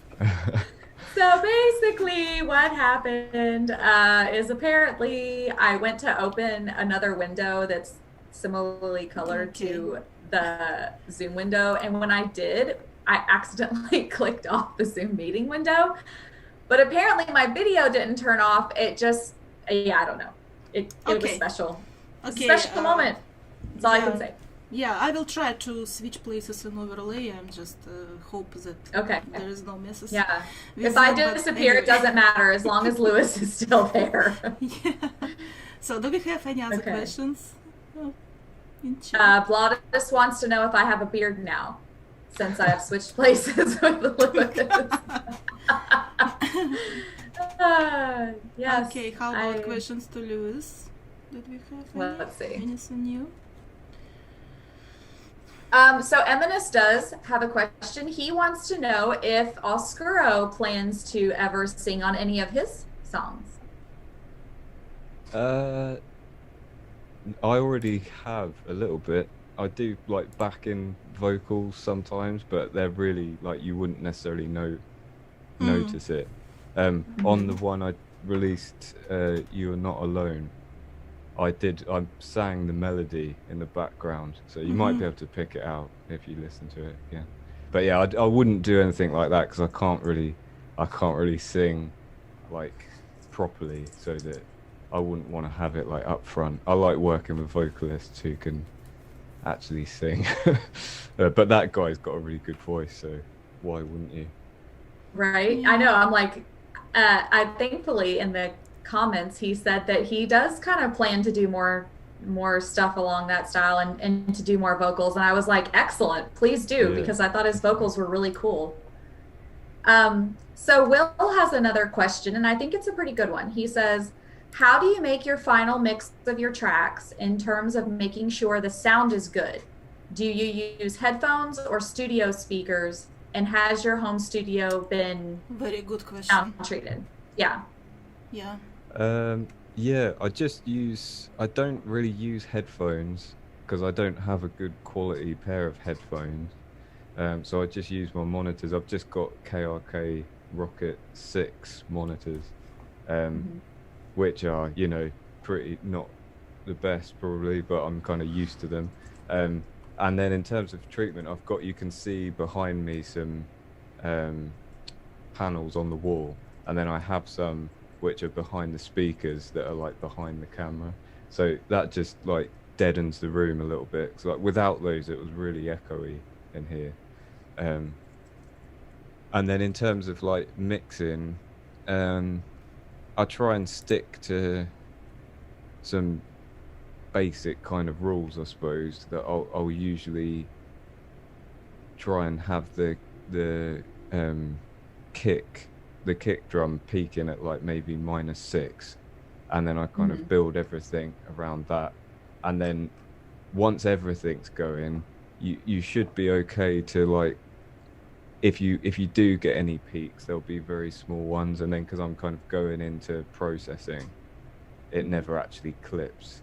But I don't worry about so much about kind of fine details in that sense. I tend to just focus more on the sound and just make sure like that everything feels right, like that the drums have enough weight and that there's enough bass and there's no like really harsh sounds. But sometimes you miss stuff, like, or I do anyway. Sometimes I listen back and I think, oh, I should have turned that down a little bit more, or maybe some tracks don't have quite enough bass and stuff like that. So it's definitely a work in progress for me.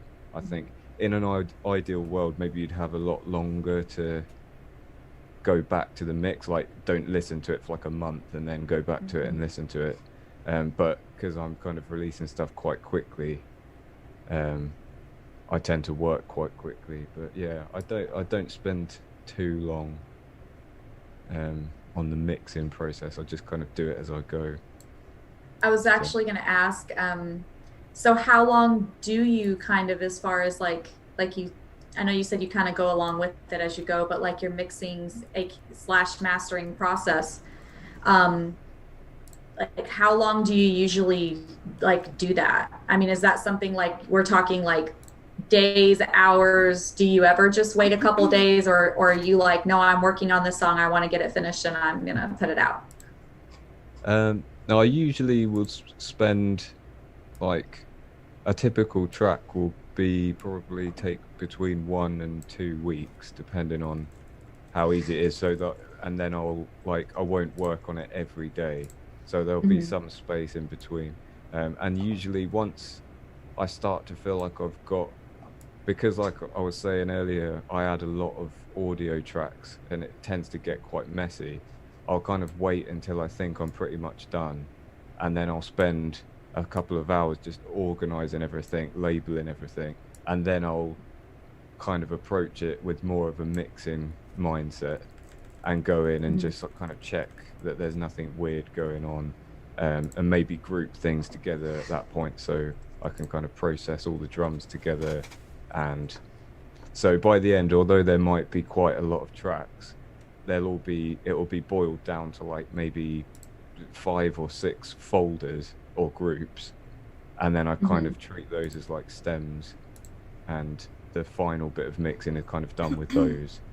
But yeah, I leave some time in between, but typical process of a track would be between 1 and 2 weeks. Awesome. So Onyx has a question. He says, do you use any hardware stuff as far as like your synths and stuff? Do you have any synth hardware? No, I don't. I'd like to explore that whole world more. But I just, again, it's like time and money, kind of investigating things, buying things. I just haven't got around to doing that yet. But I try, and I've got some like basic kind of MIDI controllers. Like I've got a launch control that has like some knobs and faders and stuff on, and I'll map those to like soft synths, and you get it's kind of similar to working with hardware in that you can tweak things in a way that you wouldn't if you were just drawing it all in. So I really enjoy doing that. So I think I would like to get some hardware synths at some point, but yeah. Very cool. Any recommendations, let me know. Yeah. All right. If you guys have any recommendations for Louis for synths, Yeah, make You sure should, yeah. to post in chat. Yeah, that's really cool. All right. Well, if Louis wants to stay for one more song, then we'll I guess we'll play this next one for him. So if you guys have any last minute questions, maybe for Louis, if y'all want to think those up while we listen to the next song, that'd be awesome. Right? Yes, so now we are switching gears for another type of chill track. This one is from Poddi. I think he was here with us earlier today. Maybe he's not here right now, but anyway, this is his new one. He released just maybe yesterday, and it's named Above the Clouds. And actually, I should mention that Poddi is flying himself. I mean, on some small airplanes. So I believe that it was inspired by his flights. So let's listen.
title says it's all, right?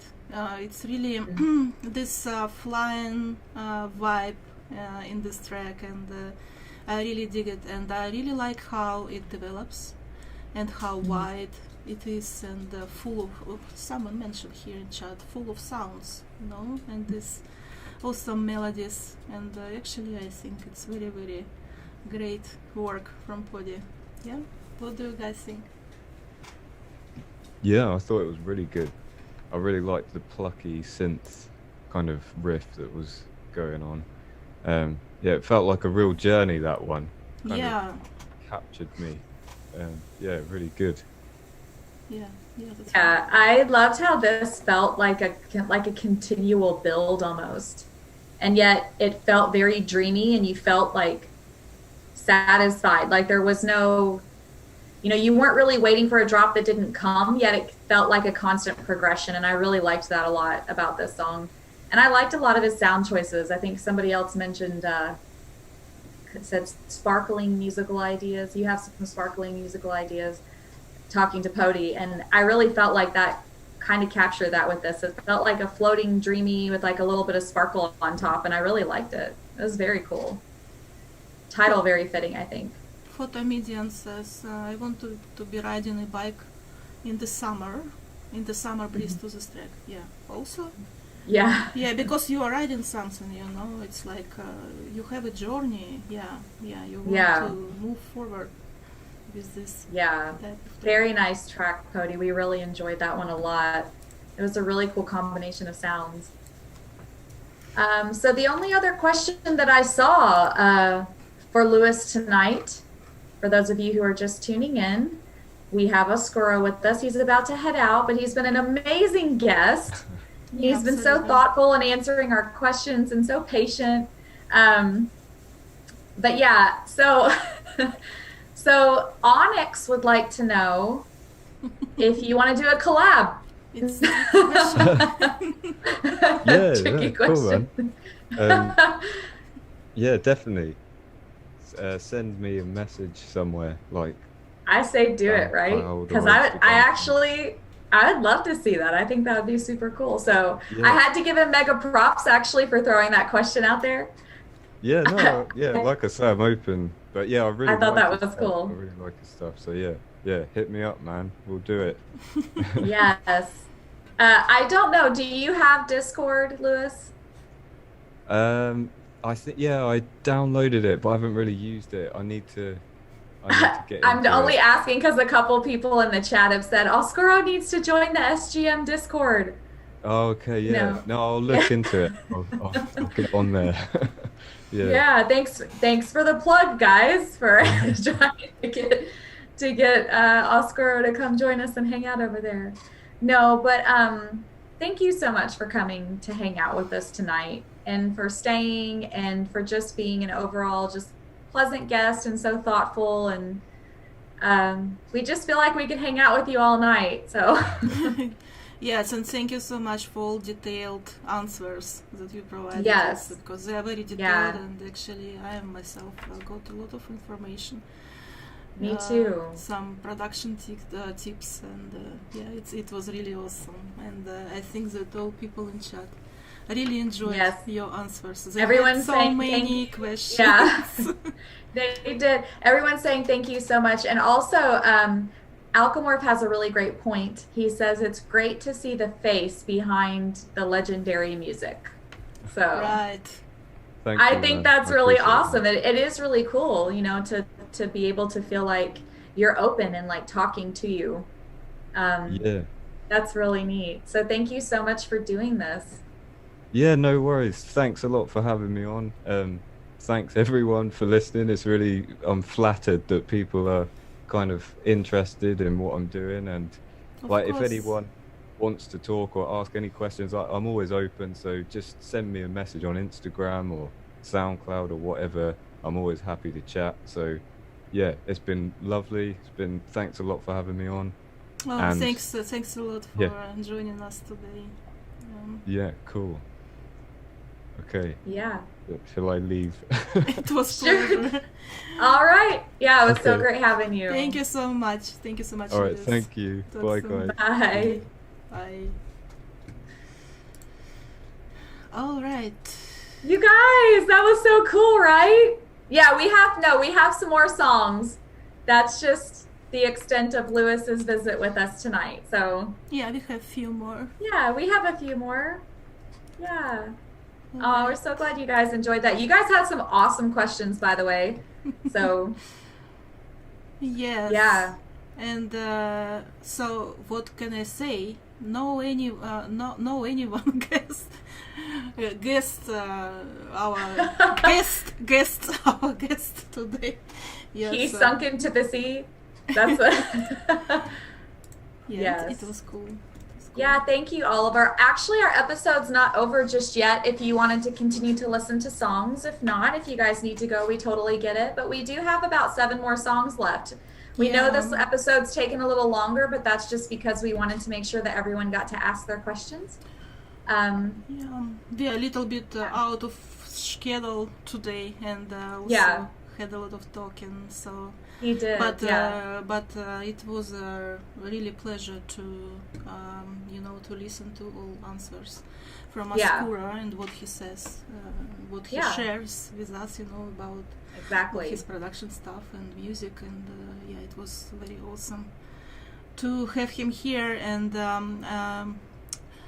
yes, we still have 1, 2, 3, 4, 5, 6, 7 tracks, so we will just enjoy chill music, guys. Yeah. And If you guys can stay here with us, then please do. If you guys got to go to bed, like, we totally understand. Yeah. And if not, we're just going to be here chilling and talking about more music. So yes, okay.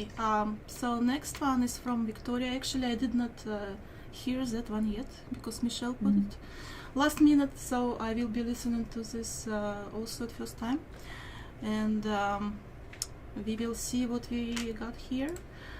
And I will try to fix your camera now in overlay. So I hope I will fix it. okay. Let's enjoy it. Okay, go.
Sometimes I forget to name the title. It was Bloom from Victoriya.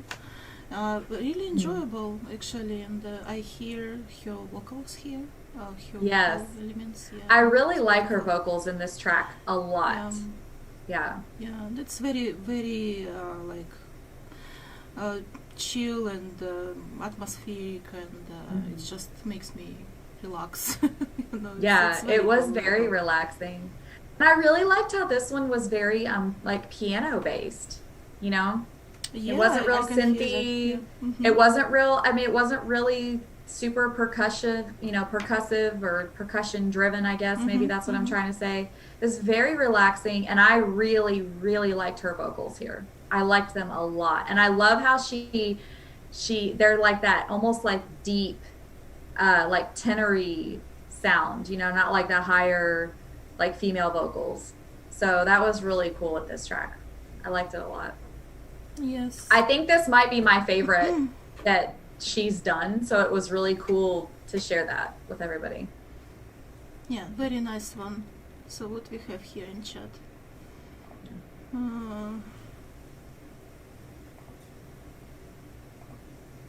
This piece Peaceful. is already lovely. Yeah. Peaceful and soothing. Nice, peaceful. Yeah, peaceful. Yeah, that's what maybe describes this track. Yeah. In a very good way. I like- It's peaceful. Yeah, it's Yeah. peaceful. Very relaxing. It was good. I hope Yeah. if Victoriya stops by here, she sees all the lovely comments from everybody. But yeah, she's around for sure. This is just the first time we've shared her, so. Yeah, yeah. Okay. All right, now, so I think the list that I have is out of order. So who do we have next? next we have help me to pronounce correctly. Rohne? Rohne? I think it's Rohne or Rohne? Rohne. I think it's Rohne. Yes. So this track is a little bit different from previous one, so we're switching gears again, and it's a little bit more upbeat. Mhm. The title is Ceres, Mhm. and let's check it out.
nice upbeat, down-tempo upbeat track, and I really like how clear it is, and I like the rhythm, and yeah, it was very nice. What do you think, Michelle, about this one?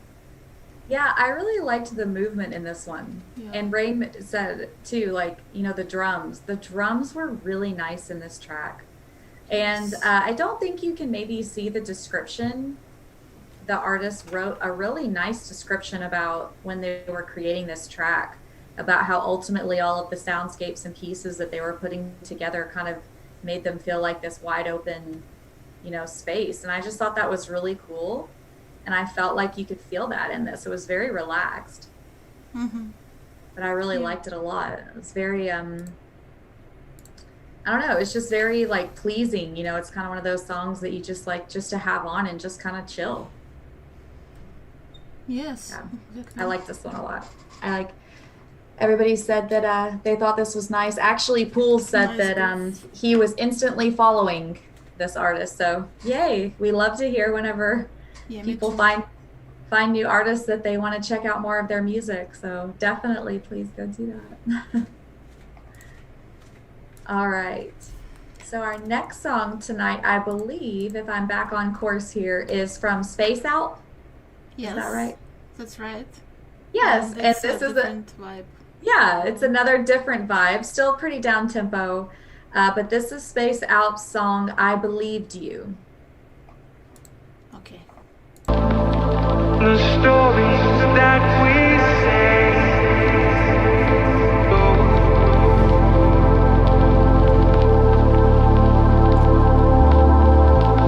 we watch the scenes we live on.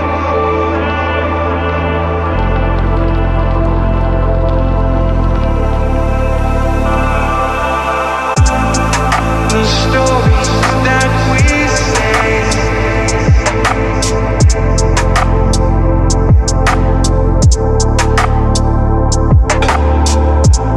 we watch the scenes we live on.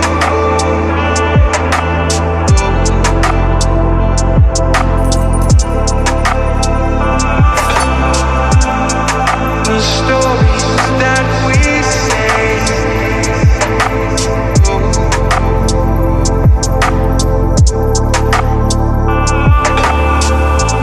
we watch the scenes we live on.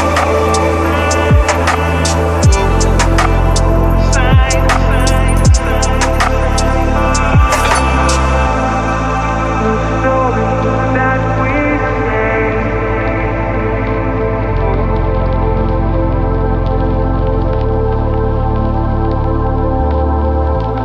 we watch the scenes we live on.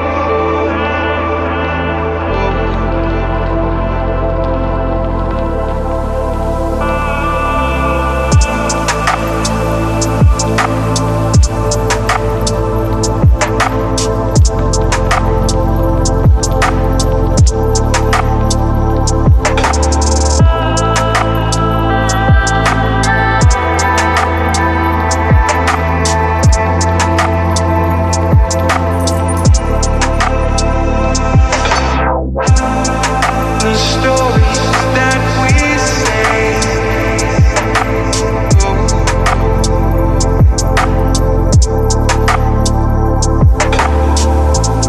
we watch the scenes we live on.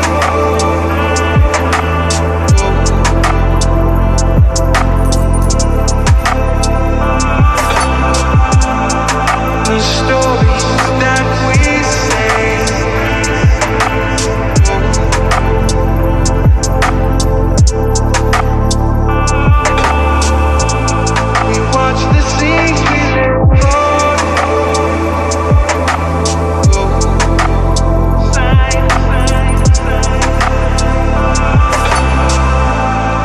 The stories that we say,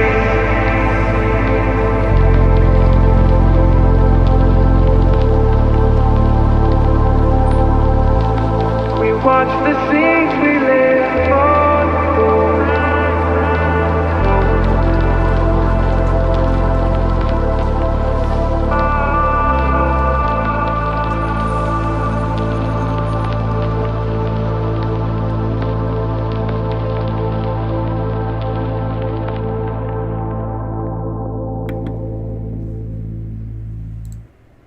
love this vocal. And I noticed that someone already knows this vocal sample, but actually I didn't. I never heard this before, but I really like how it implemented here. It's almost like a vocal song. It almost sounds like vocal song. Overall, a very good ambience here and atmosphere. It was really enjoyable. Yeah. What do you think? No, I completely agree, and I do feel like it felt really vocal led. Yeah. Even though this is apparently a pretty popular sample, Poole said he's actually used this sample a few years ago in one of his songs. So it's always interesting to find things that kind of come back around, especially sample wise. Unfortunately for vocals, that's one of those things that's a lot more recognizable than for, a kick or a snare per se. Occasionally another little sound, but the cool thing about vocals too is that there's a lot that you can do with them. You can change them, you can pitch them, you can time them differently and chop them. So that's right. So that was really cool about this song. I really liked it. It was laid back. I liked the percussion in it. I just like the overall chill feel. Yeah, it's very chill, and percussion is very soft actually, and it was very cool to listen to this. Yeah. Will Joseph said you should make a sample pack with your vocals, Michelle. Ah, yes. La la la la la. Starts now. There it is. Record it. Ready? Okay. Yeah, by the way, actually a couple of minutes ago we noticed that we had some support on our Ko-Fi page. It was some alert here on the stream. Did you notice? Yeah. So no, I didn't see it. Whoever it was, thank you so much for your support, Thank guys. you so much for the Ko-Fi. Yes, we really appreciate it. Yes. I don't know if Noreen's here lurking, but she also recently did a really nice Ko-Fi donation for us. She's always so lovely and supportive of all of the artists that we feature here and also the show. So if she's lurking, then hi Noreen, and thank you for your donation. Yeah, you guys are awesome. Yes, Rain says he loves vocal chopping. Yeah, me too. It's really cool. So again, we're switching gears now, and actually, speaking of using the same vocals, in this one, actually, I noticed the usage of the same vocal sample from Arcade, which I used in one of my tracks before, but it sounds so different. You never know, you never know. So it's I noticed it because I know it very well, but you can never say how different one sample can be, and this track just amazed me, and especially how different this vocal sounds here as well. So it's just awesome. Let's listen. This is from Akriza, Trinity, and this is some different vibes here.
not want to stop it.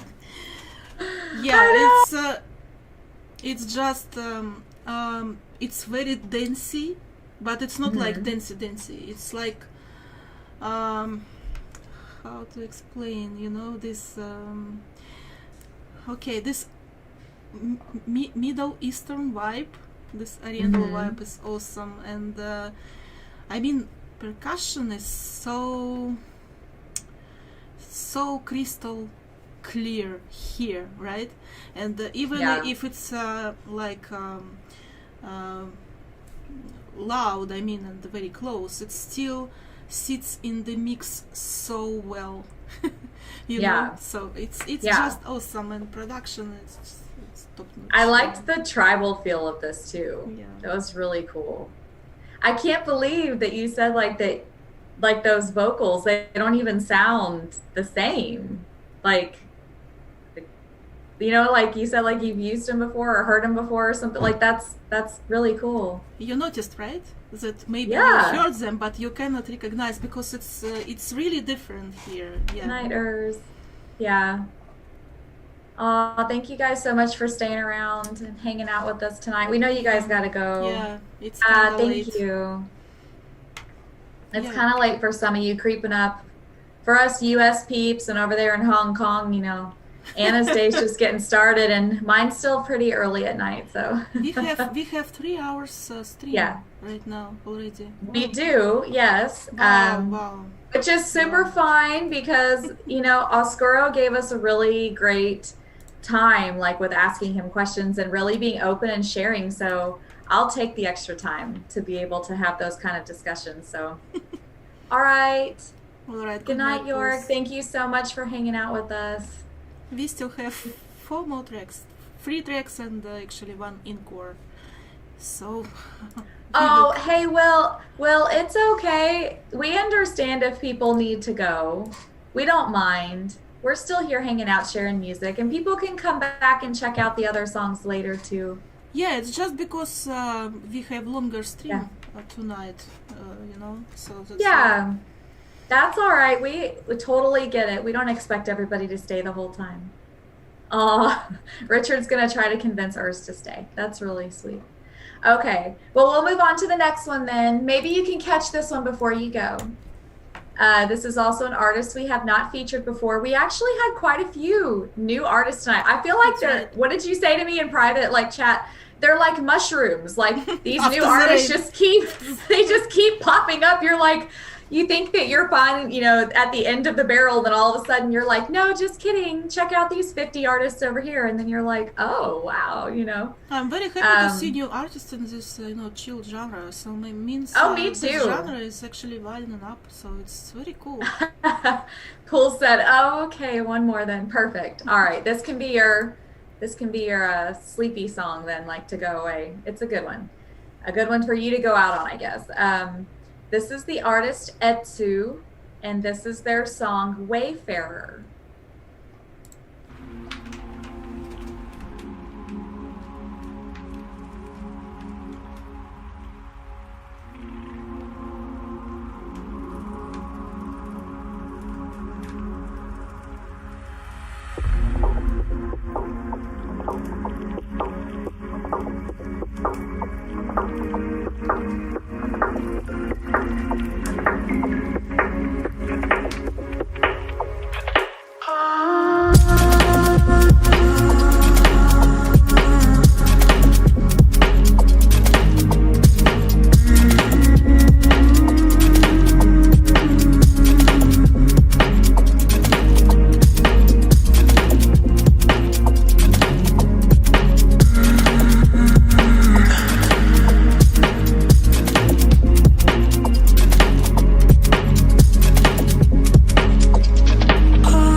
Have you noticed how many cool, chill, upbeat tracks we have today, right?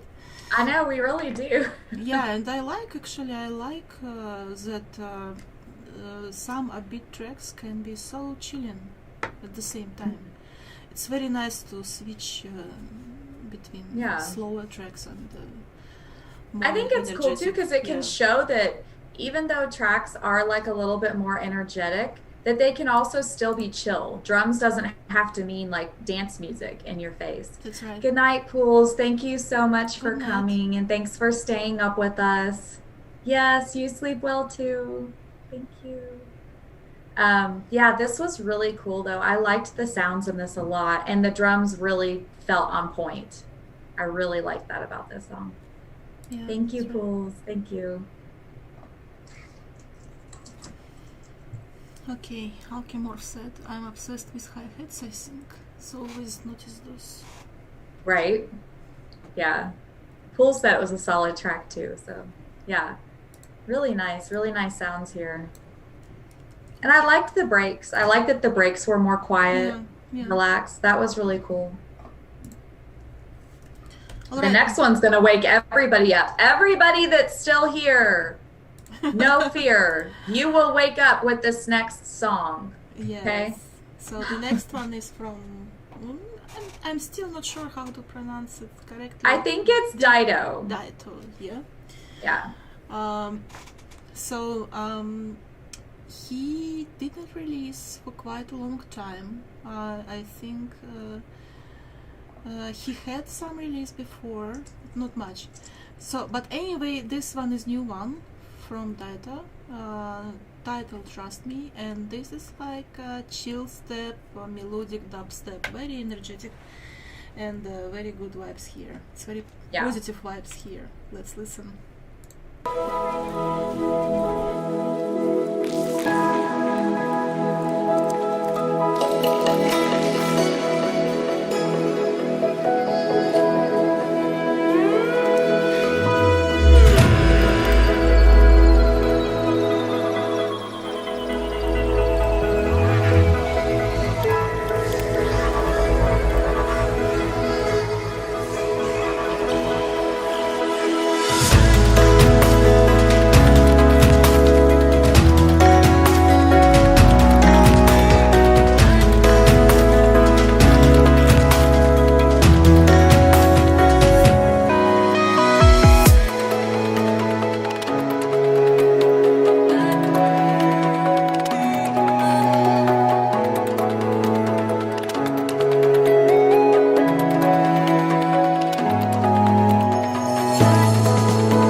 So how is that? I mean, this energy is so positive, Right? even if it has some aggressive sounds here, like, and all these effects. I mean, they sound almost like, you know, I forgot the name of the movie about robots. Tell me about big robots. It's very popular. Hey, big robots. I don't know. Okay, never mind. So these effects, they just remind me this movie and the effects from this movie. Yeah. And I really like Transformers. Yeah, I could see that. Yeah. Yes. So Some cool sounds. I really like how he structures his tracks. It's actually awesome because it has separate different sections when you can just switch from one part to another part. You know, it's very creative structure. You know, so yeah, I thought so too. And actually, it's interesting because I do feel like, once again, this is kind of a fusion of genres, because even within the drops, it's like, it's chill steppy, and yet I'm kind of getting almost like future bass vibes, like with the saw work and then like the pauses. Like, it was pretty cool. Like, I liked that a lot, and I liked how uplifting it felt. It just made you feel so like happy and like cool. And yeah. Yeah, that's Dimatis says really cool chill step. Yeah, everybody said it was very cool. Cohen sound vibes. I totally can kind of hear that. Yeah, I think that's cool. And Alchemorph said he's pretty sure his mind has left his body. Well, don't fall asleep on us just yet. Yeah, see, I'm so glad I'm not the only person that heard that. Dimatis. Second drop was like chill step plus future bass. Yeah, that's kind of the vibes I got. And honestly, it was really cool. I liked how he did that. So that was a cool, like, neat, you know, newish thing. We like experiments, right? Especially good, happy sounding ones. So. Who pushing the boundaries? Yes. Good job. So Richard's still awake. Okay. Okay. Good. We have two more songs. Well, we have one regular song and one encore. So. Yeah. All right. The next one. Yeah. I was gonna say the next song is another kind of upbeat one, still chill, but I think you guys will like it. It'll definitely keep you awake to the end of the stream. And interestingly enough, I was surprised by this song with this artist, to be honest, because usually this artist makes really future garagey, really like really chill stuff, and this was a little more upbeat. So this is Almost Vanished, their new song Elixyr.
was really, really uplifting.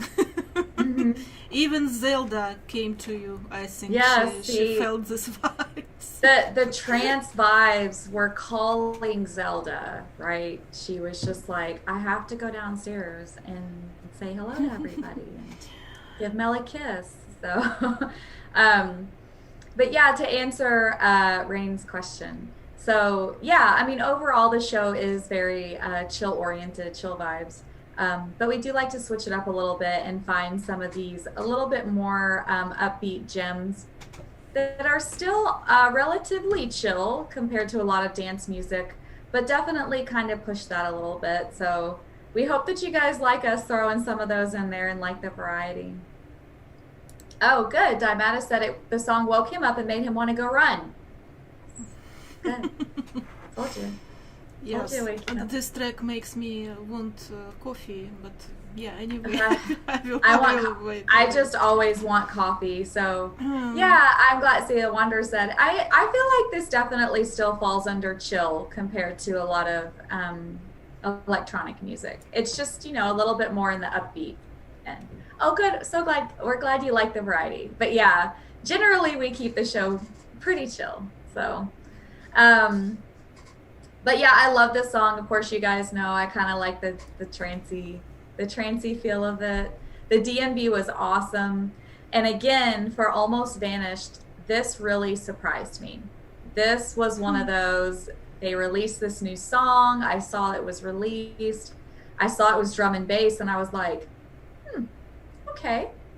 So I click on it, and I was just like, this is Almost Vanished? Like, wow. So Yeah. this was really cool. I feel like they kind of ventured out of their comfort zone. So this was really neat.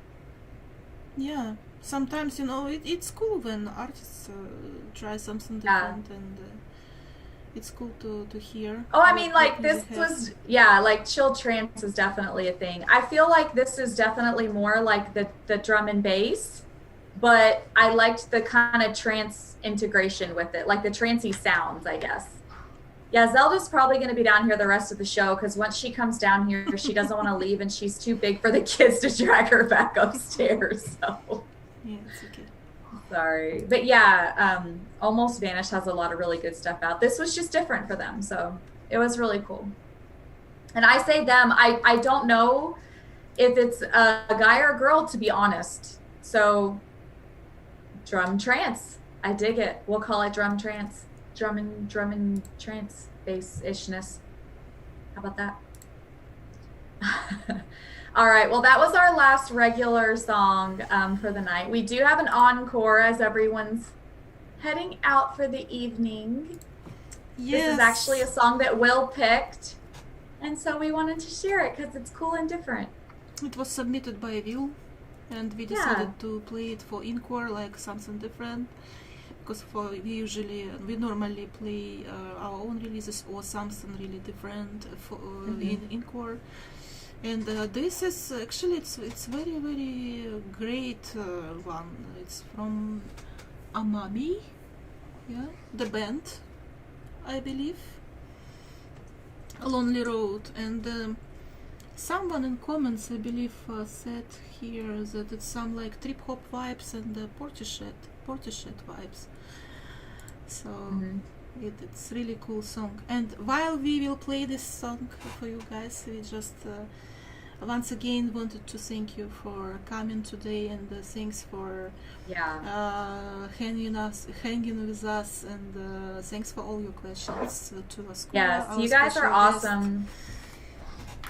Yes, and we always enjoy to have some time with you and listen to music and talk about music. So yeah, and, we always enjoy hanging out with you guys. Thank you guys so much for staying up and for spending your evenings. I mean, even if you're not like up. I know Wander's actually an hour behind me, so I know it's not super late, but thank you guys for hanging out. I mean, yeah. It's a long stream tonight, but we hope that you guys enjoyed it. And actually, there are some sections, I think, during the Oscuro interview that I will probably go back and recheck out because I'd like to maybe re-listen to some of his answers about some Me things. too. Me too. So I think that'd be really cool. Yeah. Okay. Yeah. Okay, let's You guys play. are always welcome. Let's All play right. this song. Good night, guys. Good night, guys. Thanks again for coming.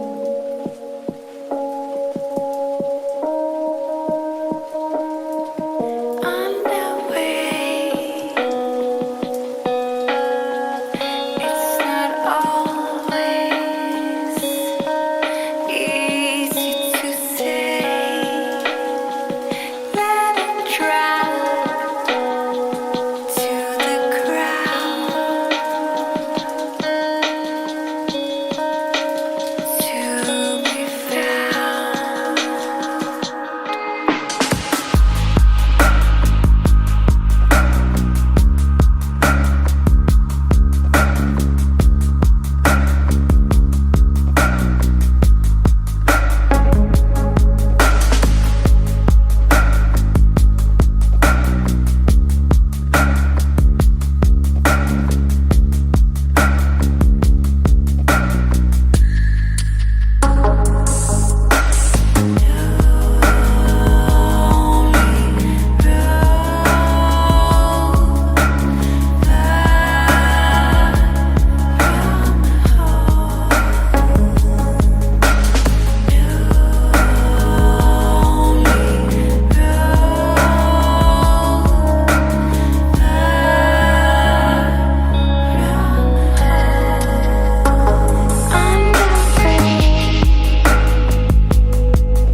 So that was Lonely Road from Omami.